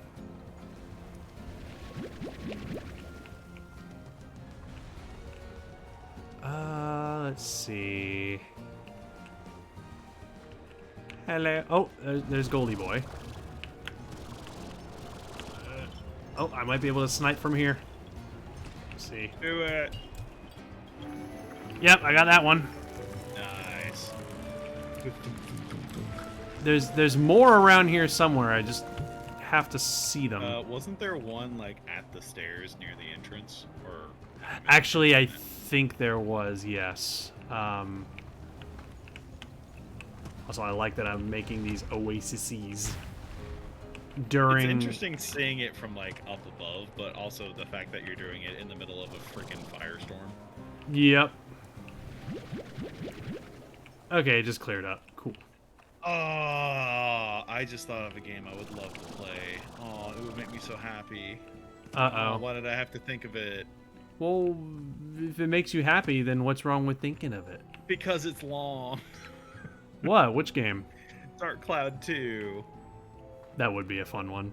It's got one of my favorite voice lines. Which voice line? Rainbow-colored butterfly. I remember that, actually. It's so thick. Rainbow-colored butterfly. I love the flourish at the end. The floy. Fly. That game like really hit me whenever I was younger because like I love like city builder games. That's why I love like ActRaiser and SimCity and other stuff like that. But then it also had, you know, decent combat and a interesting story, at least from whenever I was younger. I enjoyed it. And then, you know, the resource gathering and all that stuff. It was just, it hit a lot of things that I was interested in whenever I was younger. Yeah, no, I can understand that. Maybe You were it wasn't interested. You were interested in that particular type of game, like the resource and building and stuff like that. Right, but I like the idea of like how things in the present and past like affect future events and whatnot. Yes. And then I also like building, like trying to come up with the stupidest houses that met the requirements to progress the story. That was legit my favorite part, was making nightmare houses. Yeah, like that was a game that was like a mixture of like house building, but also RPG. Yeah. Like it was a mixture of the two. I remember that about it. I actually have that game on PS4. I just remembered that. And Shveda. Rainbow-colored butterfly. It's so much fun to say. It is. You got me into saying it. Shveda. Fuck that game. Fuck that mini game. Sveda. Oh, I love it and hate it because I used to play golf a lot in college. Really? Yeah, I actually, my dorm was literally across the street from the A&M golf course. Actually, it's funny you say that because when I was in high school, I played a lot of golf. Nice. Oh, we should go golfing sometime when we have time and or money. I mean, it's not that expensive to go golfing. If you go to a place like Top Golf or some other things like a driving range, it's not terrible. But sometimes doing like the 18-hole golf ranges can get expensive. The only real issue I'm concerned about is having a set of golf clubs. I've got a set of golf clubs. You're about the same height as me. They might work for you. Yeah, you're only a little bit taller, so they probably Yeah. work. It's actually, I think they're just like a hair short for me because I bought them a while ago. If they're Actually- if they're a hair short for me, for you, I mean to say, they'd probably be a good They'd probably size be for the me. right length for you, yeah. Yep. I think I still have my dad's clubs too. Yeah, I used to have a set of golf clubs, but I have no idea what happened to them. I think they might be in they might be in my dad's old garage, just rusting away right now. I am probably so freaking rusty. Like, I always remember. Yeah. I think it was a slice. It's where it like curves to the right. I think that was a slice because I think the hook is where it goes to the left. But, I think so. I always like I could womp the ball like a motherfucker, but it always flew off to the right from like a curve. Like I was the same way. I was the same talking, way. Like Bowser levels of bullshit curve from like the original N64 Mario Golf. like that trajectory makes no damn sense unless the golf ball is a freaking UFO. No, I'm the same way though. Like no matter how straight I aim my shot, it always curves. I remember Probably like the way that we're hitting it. it has to be like I remember now actually that it was so prominent that one day I went golfing with my dad, and he's like, "All right, you know what? Try this. Instead of aiming straight, just aim in a little bit more in the opposite direction that it's curving." And then I actually started going more to the directions I wanted to go just by doing that, because no matter what I did, I could not stop the curve. Yep. Like it just is because of the way I'm coming in and hitting it that it curves. Right. But if you just compensate and re-aim your shot in preparation for that curve, then you can actually manipulate its direction that way. Yep. Also, wasn't there a new Mario Golf game? Actually, yeah, it just came out. Is it any good? I have no idea. I haven't played it. I've heard mixed things about it. Like some people say it's good, some people say it's like, you know. Yeah, that's understandable. I've thought about picking it up and trying it. Like, if there was a Mario Golf game I'd want to pick up, it would be the N64 one. Oh, the N64 one's great. Yeah. It's so great. And also, I love that they have was- Albatross as an option in there, even though it's almost impossible to achieve it. Yeah. they just had to have it in the game in case someone managed to achieve it, but they're like, yeah, no one's doing it. Yeah. Once you start unlocking, like, the special characters like Bowser, it's a lot more feasible, but... Because Bowser has, like, an insane, like, freaking drive. I do remember that I, like, on one game I was playing on the N64 game, I actually did manage to get the ball into the hole in 2 shots on a par 4. Ooh, And nice. I remember being so proud of that in Mario Like, Golf. like those moments you're just like, I am a god! Yep. And then you return back to reality and you're just like, I am the worst! Because you realize... I was a god for 5 seconds! Yep, because you realize, I just got lucky. Oh, wait, okay, there's a fountain that I unlocked earlier in the stream over here. And there's another planty dooey hickey do over there.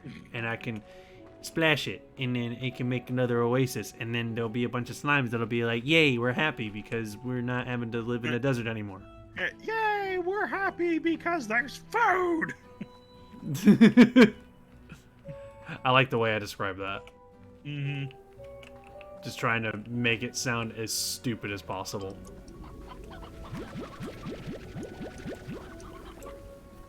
Alright. Having only 30 seconds is so harsh. Well, that's what makes it a challenge. There we It's go. not like there's fall damage in I know, but...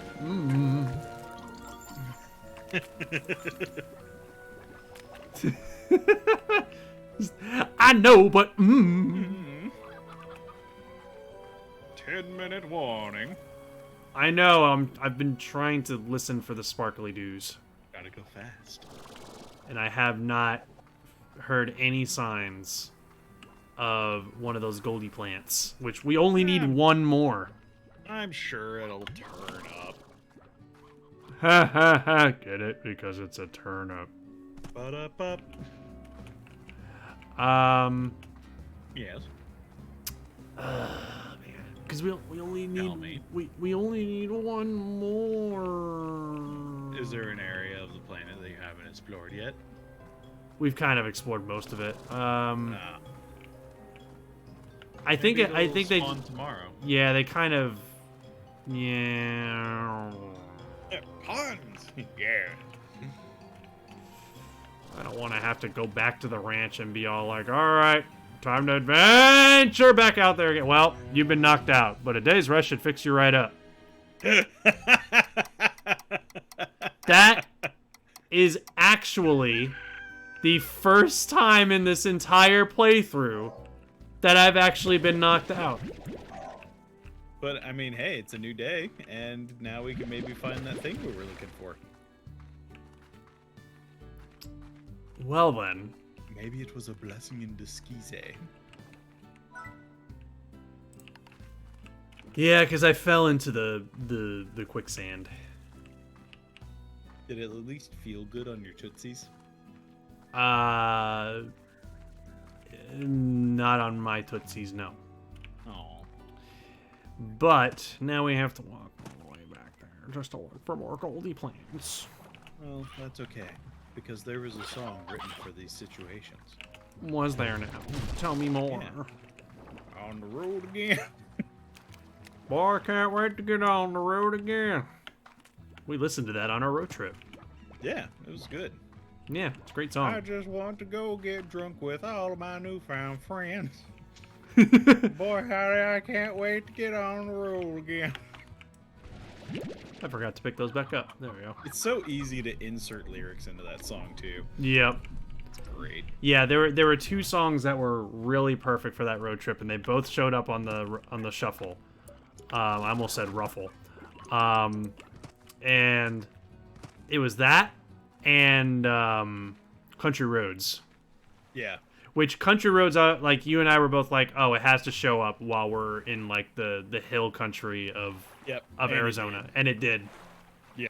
It was perfect. It was beautiful. It's like even though they say West Virginia, like it's just like still this song fits perfectly with like the hill country roads of Arizona. Which I was vaguely aware of that song's existence before Fallout 76, and then when that came out, I was like, oh, I know this song now, and it's great. Yep. Which I think that was a lot of people. Yeah. Like even It's interesting how like the ebb and flow of pop culture can make things like pop up again. Yep. Amazing how that song just got way more popular again because it was used in a really terrible video game.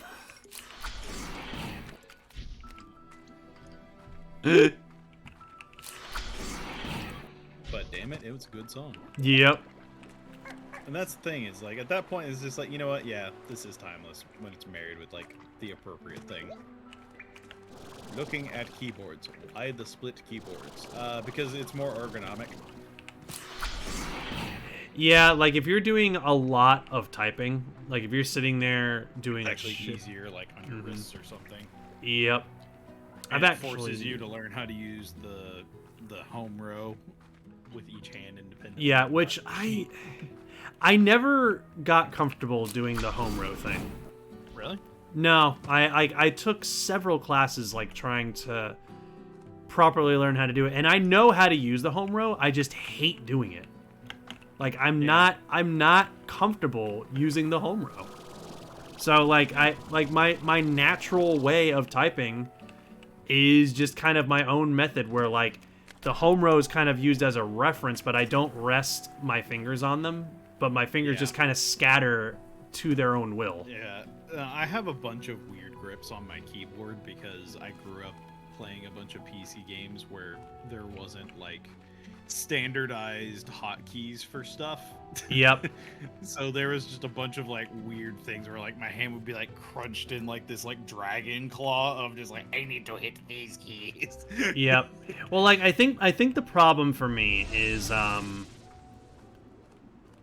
don't know what it like. Whenever I type my own personal way, I type significantly faster. I can actually type really fast, like despite not using the home row. But whenever I try to use the home row, I type like 4 times slower, Yeah. and it just isn't comfortable for me. I always wanted to do a playthrough. 'Cause TC can type stupid fast too. Mhm. I wanted to do a play of typing of the dead. Oh, I've heard of that. Yeah, I know about that. I wanted to do a playthrough of typing of the dead, but you and me are trying to read the things the zombies are saying before she has a chance to murder them. Stupid voices. Did I finally get an ingredient for a teleporter? It's silky sand. It does exist. Yeah, so you just weren't mining in the right spot. Well, now we know.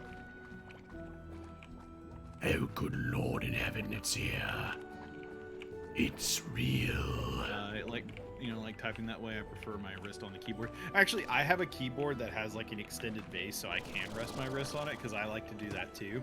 But I still use home row, and it's actually it's one of those like Logitech Wave keyboards, so it's like curved at the home row, so it actually feels comfortable for my big ass monkey hands. What?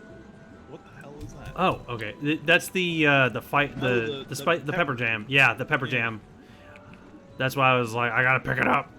Nice. All right, so yeah, because like I think what it is for me, the reason why I have a hard time using the home row is my brain has a hard time registering the location of the specific keys, and whenever I'm typing, because I know the proper way to type is you have to be able to look at your monitor and not look at the keyboard and know you're hitting the right keys.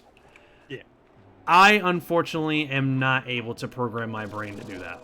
I have to look at the monitor and then make sure I'm looking at the keyboard at least once in a while so that I know I'm hitting the right keys. That's just the way my brain is programmed. The way I look at it, if you're able to get it done and do it efficiently, you're doing it right. Yeah. Which I've had so many people see me type and they're just like, how are you able to type so fast like that? I'm just like, I don't know, I just do. Right. Like I know there's a bunch of people that'll like get on to people like, you're not saying something appropriately, and as long as the intended meaning gets from point A to point B, you are an effective communicator. Yep. For me, it's just kind of like, well, I'm typing fast, right? Like I've encountered purists though who are just like, that's not the right way to type. I'm like, okay, but I'm typing fast, aren't I? Yep. So then what's you wrong? know what? Sometimes my brain don't want sound good. I need more silky sand. I thought that might be enough. Damn it. That's okay. You only need a lot more. I got 3. I need 7 more. Damn. We may not be able to pop that gold slime tonight after all. Oh. Alright, let me eat my bean. Which it sucks because we only needed one more of those fruits and we would have been able to do it. Not fruit, but veggie. That's okay. At least we got to see him. Yeah. We actually found out that he exists. A big golden fat boy. How? Ah, Barb. I got rotten egg. Ah, Barb. It's been a while since I had Barb. I got 2 rotten eggs tonight. Yeah. I was in typing class in middle school and I just could not. By that point, I had already been typing on the keyboard long enough to type my own way much faster. Yeah. Mm-hmm. No, I remember when I was in a typing class in high school. And they were trying to force us to do the home row. The proper home row that everybody knows about. they were like, I remember the teachers just like surprised at just how slow I was typing with home row. He's like, how are you not improving? Like, you've been practicing, right? I'm like, yes. Like, you're not really tight. Like my words per minute were like quite low. So then he's just like, all right, you know what? I'm gonna release the restriction of home row for a moment. I want to see how fast you can type without it. Like, just type however you want to type. And then he was like amazed at how much faster I was typing. Yeah, and it's just everybody's brain is wired up a little bit differently. Yep, and of course he was still trying to see if I could overcome it and still like learn proper home row, but I never was able to do it. So he's like, all right, well, I mean, you're typing really well and fast with your own method, so I guess just stick to that. You passed the class, I guess. Is getting a mechanical keyboard worth it? I prefer keys similar to the Apple keyboards. Do what's comfortable for you. Mechanical keyboards are good because you don't have to press the key as hard for it to like trigger. But the keys may be a little bit overly sensitive for you too. Well, here's the thing about mechanical keyboards. If you are used to Apple keyboards, then it may not be within your best interest to get a mechanical keyboard. Right. Because Apple-based keyboards are pressure-based. So if you want a keyboard that feels like an Apple keyboard, you want a pressure-based keyboard. Mechanical-based keyboards, as Bumbler said, are a lot more sensitive to touch. They register a lot more easily. Like if you accidentally bump the key, it's going to be like, you hit me.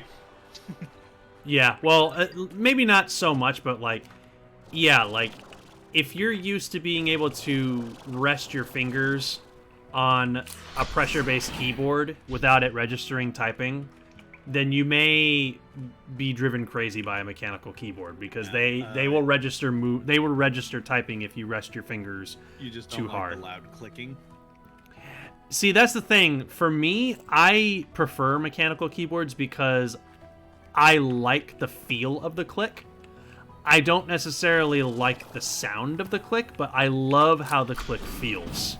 Yeah, 'cause you get feedback from it. Yes. Because that's my thing, is whenever I am interacting with something, whether it be a video game controller, a mouse, a keyboard, or anything like that, I need some kind of feedback. It's why I hate mobile gaming, because there's no haptic feedback at all. Right. And it's also the reason why I prefer, one of the reasons of many, why I prefer Android phones over Apple, because whenever I've tried to type a message for somebody on their iPhone, I'm just like, how do you put up with this keyboard? There's no feedback. Like, yeah. I've never really cared either way. I just go with what feels good. Whereas with Android keyboards, you can actually feel when you're hitting a key on that digital keyboard, and I'm just like, oh, that's so much better. You can actually turn that setting off too if you want. So. Yeah, which, I mean, I keep it on because I need that feedback. Like, Right. It just feels so much better for me. But But yeah, like, no, it depends on what you're planning on using the keyboard for too. But, So get what fits you best. That's yeah. the way I look at it. I will say that many mechanical keyboards do come in stealth versions, where the stealth, like the one I have is a stealth version, which it still makes a clicking noise, but it's not as loud as other ones. Yeah, it doesn't sound like a typewriter. Which is funny, because I know a lot of people, you know, whenever I start typing, they can hear it very clearly in Discord, and I'm just like, well, it would be louder if it was a non-stealth one. Yeah. God, can I just say that I miss how satisfying it was to use a typewriter. I don't remember the last time I've used a typewriter. I don't know why, but I used to love using my mom's typewriter, and you push the button, and this little pendulum of an arm just comes out and just like... Yeah, I know what you're talking about. It feels so good. You're like, and it, I don't know why. That's something I miss. Just something that just has that much chunk to it. You can get, I believe, like a typewriter-based keyboard that you can use on a computer. Just plug it in through USB, but it works the same way as a typewriter. Yeah. It's mostly for aesthetic, but mechanically, like, you know, you just type the same way you would type on a typewriter, and the computer registers it. Right. So you can. All the keys.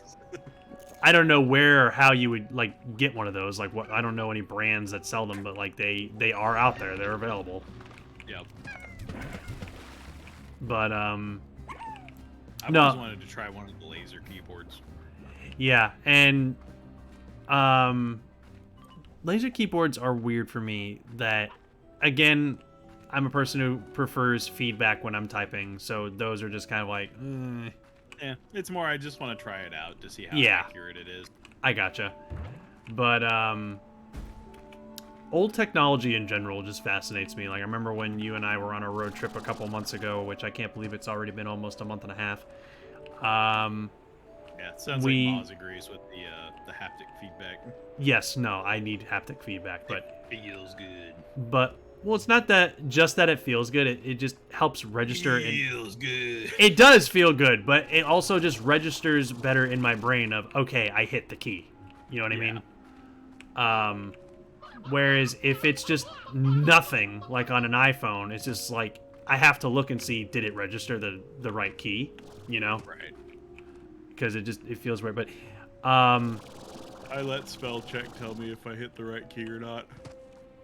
But what I was trying to say was old technology fascinates me because when you and I were on a road trip, we went to that 50s cafe for dinner when we got there, and they had the jukebox there, like a working jukebox, and I was just like, oh, I have to use this, and I went out to the car, I got some quarters, and I put on Johnny Be Good, and it was so cool just watching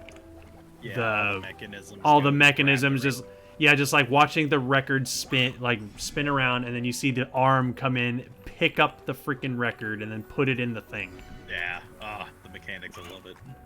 Oh my god, I hear a jingle, but it's up above. Dang it! You should find it. You can do it. It was like directly above me, so I have to figure out a way to get up. Okay. Speaking of sounds, I used to do 10-pin bowling, and I grew up bowling on wooden boards, and those rare times I had to bowl on plastic boards instead, it made me cringe because the acoustics are completely different. Oh yeah, no, I understand that. I don't know if I've ever bowled on plastic boards. I don't know the difference. So I know we had an old school bowling alley here, and that's the one we mostly went to, and they had the wood ones. I haven't been bowling in forever, but it's so much fun. Yeah, we should totally go bowling some point. We have bowling alleys. They're all over the place. Yeah, there's a ton of them. We have a bunch around here, man. Yeah. There was something else I was going to mention. Damn it, now I can't remember what it was. Oh well. Please be a Goldie. Please be a Goldie. Yes, we got a Goldie. Blow him up. All right, we're gonna go. We're gonna go find him. Hopefully, this will be the last one that we need to blow him up. Because you said 3, right? Yeah, according to that website I looked at. All right. If that website is correct, then this next one should be enough to blow him up. Yep. We have old school and new school alleys here, and I've played on both. And oh dear God, get me away from those damn newfangled cheapo ass boards. Understandable. Oh, I remember what I was going to say. I did something absolutely terrible to my students at one point. Oh, really? Yeah. So I was doing the point of the lecture was to put them in situations that they're not necessarily comfortable with, so they can learn how to overcome adversity. Because in the film industry, you may be in a situation that you've never done this before and you need to figure it out. Right. So one of the ways that I did this, that is the prerogative of any teacher. Yep. So what I did is I went through all of the Macs in the lab, and I unbound the backspace and delete keys. Oh, geez. And I had them write a story, and they were unable to go back and correct any of the mistakes that they made. Not even a typo. Yep. Oh, God. The point was to get them to focus on telling the story in one cohesive flow, entering that creative mindset of I'm just going to get all of my ideas and let it flow naturally, rather than stopping from having to correct mistakes. because that's what the editing phase is for, whereas the brainstorming and the initial phase is just getting it on paper. So I was trying to get them used to the concept of Yeah, that makes a lot of sense. separating these two ideas, because editing comes later. The cleanup is later. Right now, get your idea down strike while the iron's hot. Yeah, that makes sense. And they had the hardest time with it, which is the point. Oh my god, but they're all disappearing! Oh no, wait, why? Oh, all of the golden ones? Oh, you don't have stuff to shoot them with. Yeah, dang it! Oh, well, now we know how it works. So as soon as he explodes, just start yeeting stuff in there. Well, hey, I found some stuff. Yep. My brain as an artist cannot comprehend that. Yeah. Totally relating to this when we weren't allowed to erase during gesture drawing class. Yep. Yeah, I've seen people in art classes do that. Here's something fun for the end of stream. Oh, thank you, Brapolo. Yeah, thank you. Thank you for the tier 1 sub. But yeah, and I've had to do that in some of my art classes that I had to take. It's just you know, you do it and you keep going and then you work with it. I need to so do that, to be honest, Bum. Get me to stop trying to fix my mistakes. Yeah, again, it's training your mind of just like, I'm going to do this, I'm going to do it rough, but I'm going to get my ideas down, and then from there I can go and do touch-ups. Yeah, it's all about just keeping the creative process moving forward. Right. Especially if you like, if we're going to shift into like art, if you're just getting like the rough silhouette and the sketches down, like they can be rough and they can be really quick and scratchy, and then the cleanup comes from the line art. Yep. Because you have to push forward and get your ideas down before you can refine it. Yep. Love-hate relationship with gesture drawing, but I do learn much more than I don't erase.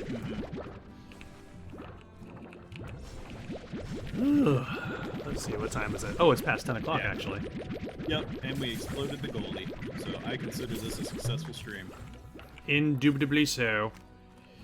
So let me take care of this real quick, since I already started that. And One of my other favorite exercises, this was something I did with one of my editing students. I think you would actually enjoy this exercise, Nosita, since you do a lot of editing. Okay.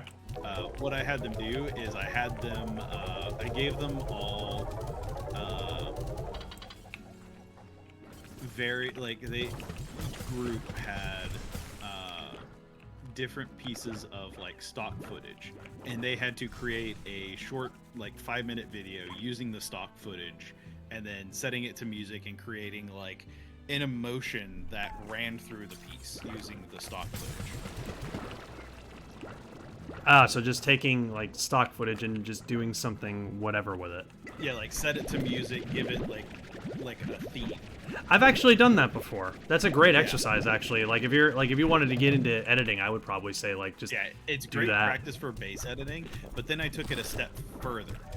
So then what I did is I had them give their project to another student, and they had to analyze the video, figure out what the emotion or the core theme was, and enhance it and take it further.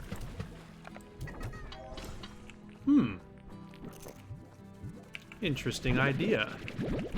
And then when we reviewed them, a lot of the students noticed that the theme that they had gone with, they were close, but not quite what they had originally envisioned. And I did that exercise to show them that different people from different walks of life have different experiences to pull from. So whenever they see something, they're going to interpret it differently than you will. That's a fair assessment. Yeah. So it was fascinating to see like how the project, like giving the project for like the same project to a group of people can drastically alter things, even if you just make one leapfrog of who's working on it. Yep, because everybody's going to have a different take on how to approach a project because of their own personal experiences. Yep.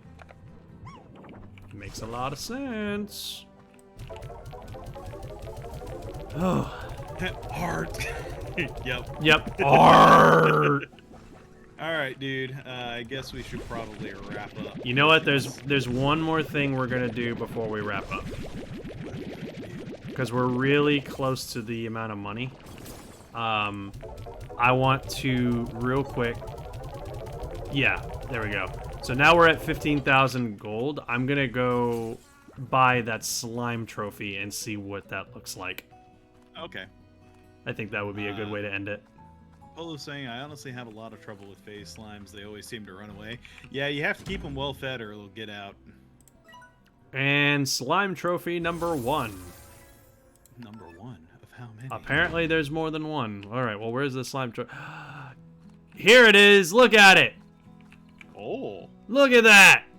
Oh, yeah, that's a good sized trophy. I like it. I like it a lot. It's a great piece. It'll commemorate the golden Gordo that we exploded. Yes. We salute you. This is for our golden Gordo friend. Gordy the Gordo. Yes, Gordy the Gordo. That's the golden Gordo's name is Gordy. Yeah. Gordy the Gordo. Yep. Mistake. This is- The best way about art is to go into saying, I'm going to draw shit until I draw something good. And that's how I had to push it into plush making, because I couldn't wrap my brain around it at first. But allow yourself to make mistakes and let them teach you. Yep. Yep, it's like just now. I meant to say Gordo, but I accidentally said Gordy, so I went with it and said, all right, his name is Gordy the Gordo. Yep. Evolution. You just got to go with it. So, yeah, I'd say that's a good place to end it. You know, we blew up the Golden Gordy, and now we have a statue to commemorate him. So I think that's a good place to wrap up this series. Yeah. So, this has been a lot of fun. I really enjoyed Slime Rancher. And it was a great game to check out while you were on your 2-week break too. Yeah. It was a lot of fun. It's a nice chill game. It's a great chill game to just kind of stop and just play and hang out with everyone in chat. Yeah, I'm actually really excited about the sequel. I'm interested to see what they do with it and see if they like fix some of the issues that I have with it. Because again, the inventory thing, I really hope they fix that because that was a bit annoying. But other than that, this is a great game. I'm very excited about the sequel next year. So the sequel could be interesting. Yeah, we may look into it. Yeah, we'll have to check. That'll be next Honestly, year. I feel like if we played another kind of resource and intensive kind of game, I feel like the next one we would play would be Subnautica, because that one's been pretty heavily requested. Subnautica has been requested by a lot of people. Yeah, and I hate the ocean, so that'll be fun. That'll be fun for me too, because guess what? I also hate the ocean. Oh, great. We can hate the ocean together. I mean, okay, so I will say that in the context of being in deep, dark water, that in and of itself is what I hate. It scares the shit out of me. But, you know, if somebody invited me to, like, a cruise and said, hey, you want to go on a relaxing cruise vacation? I'd take it. Yeah.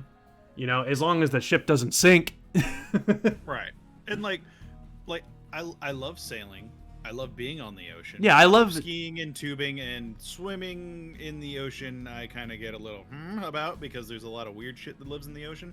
But in a swimming pool, I'm cool with it. Yeah. But I've done diving and I've done other things, and I'll do it and I'll enjoy it. But there are certain things down there I'm just like, you stay away from me or I will punch you.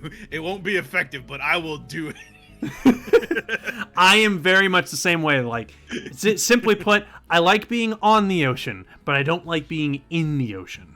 Mm-hmm. I think that's a great way to put it. Like, that's actually one of the reasons why I've never been that big of a beach person, because even if it's just beach, like jellyfish, no. Like, that has always been my number one fear about getting in the water at a beach is jellyfish. That is my number one fear, because I hate those fuckers.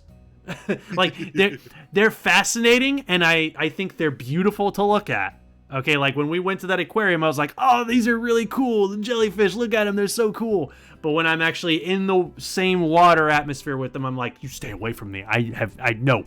Fuck you. Go away.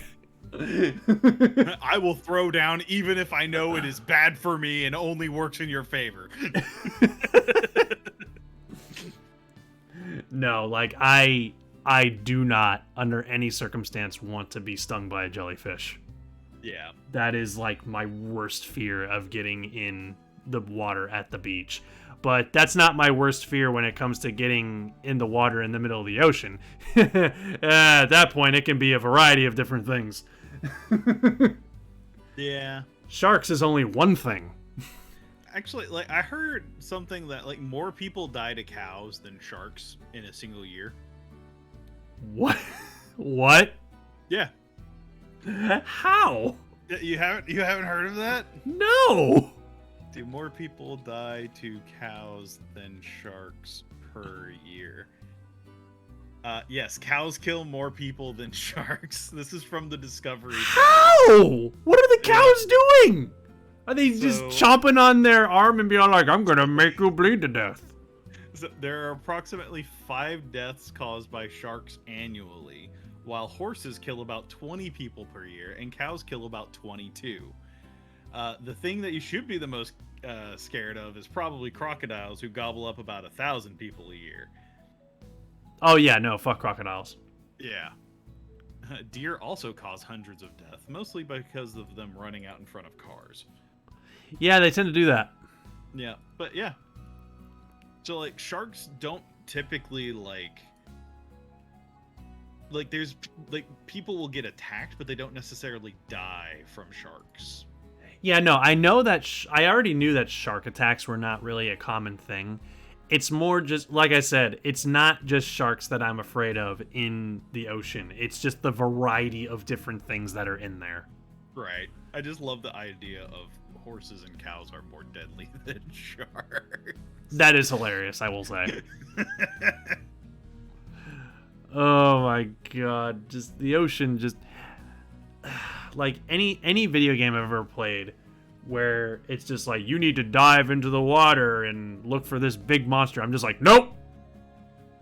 I'm done playing. Bye. Yeah. Like, I have such a hard time doing it.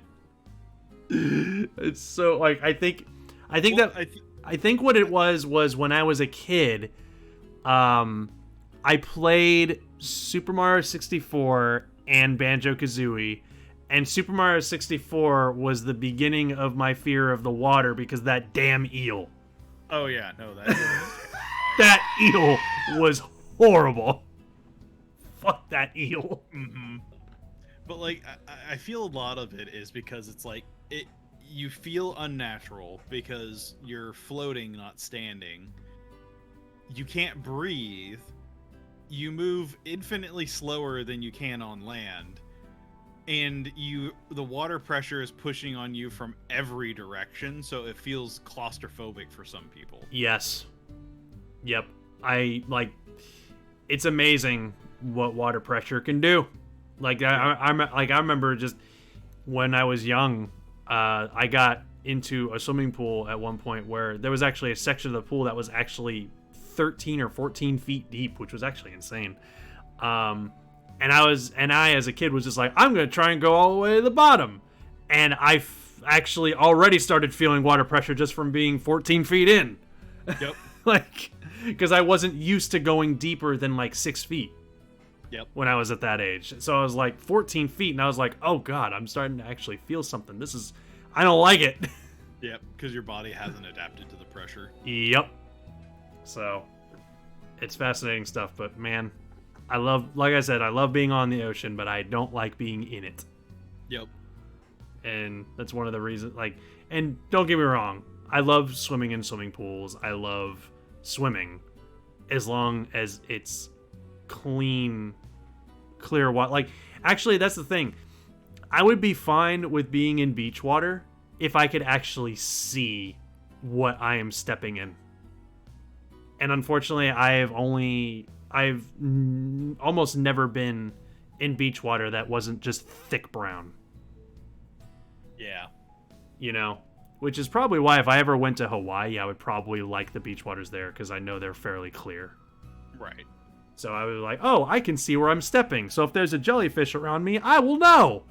Yeah. I've heard similar things about, like, over in Florida, some of the beaches are that way.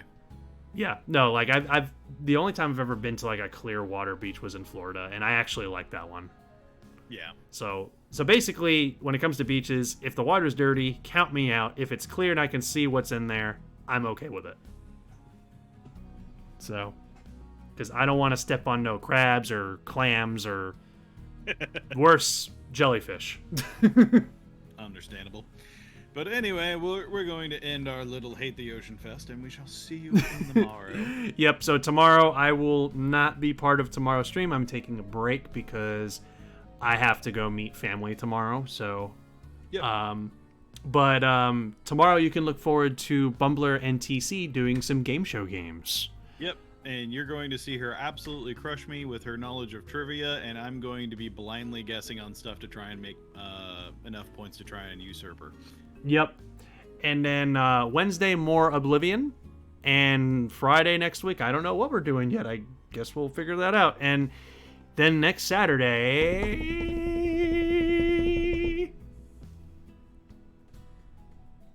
What, you didn't want to follow up with it? Oh, we are going to be playing Aladdin on the Super Nintendo. Oh. Join us for all of the voice acting. It's going to be wonderful. We're going to have an entire supporting band to help us sing Never Had a Friend Like Me. And it'll be...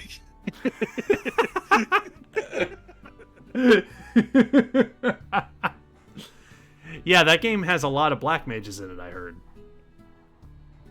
Aw, sick Aladdin. You know, screw it. We're going to play Aladdin on Friday. You want to play Aladdin on Friday? Hell yeah.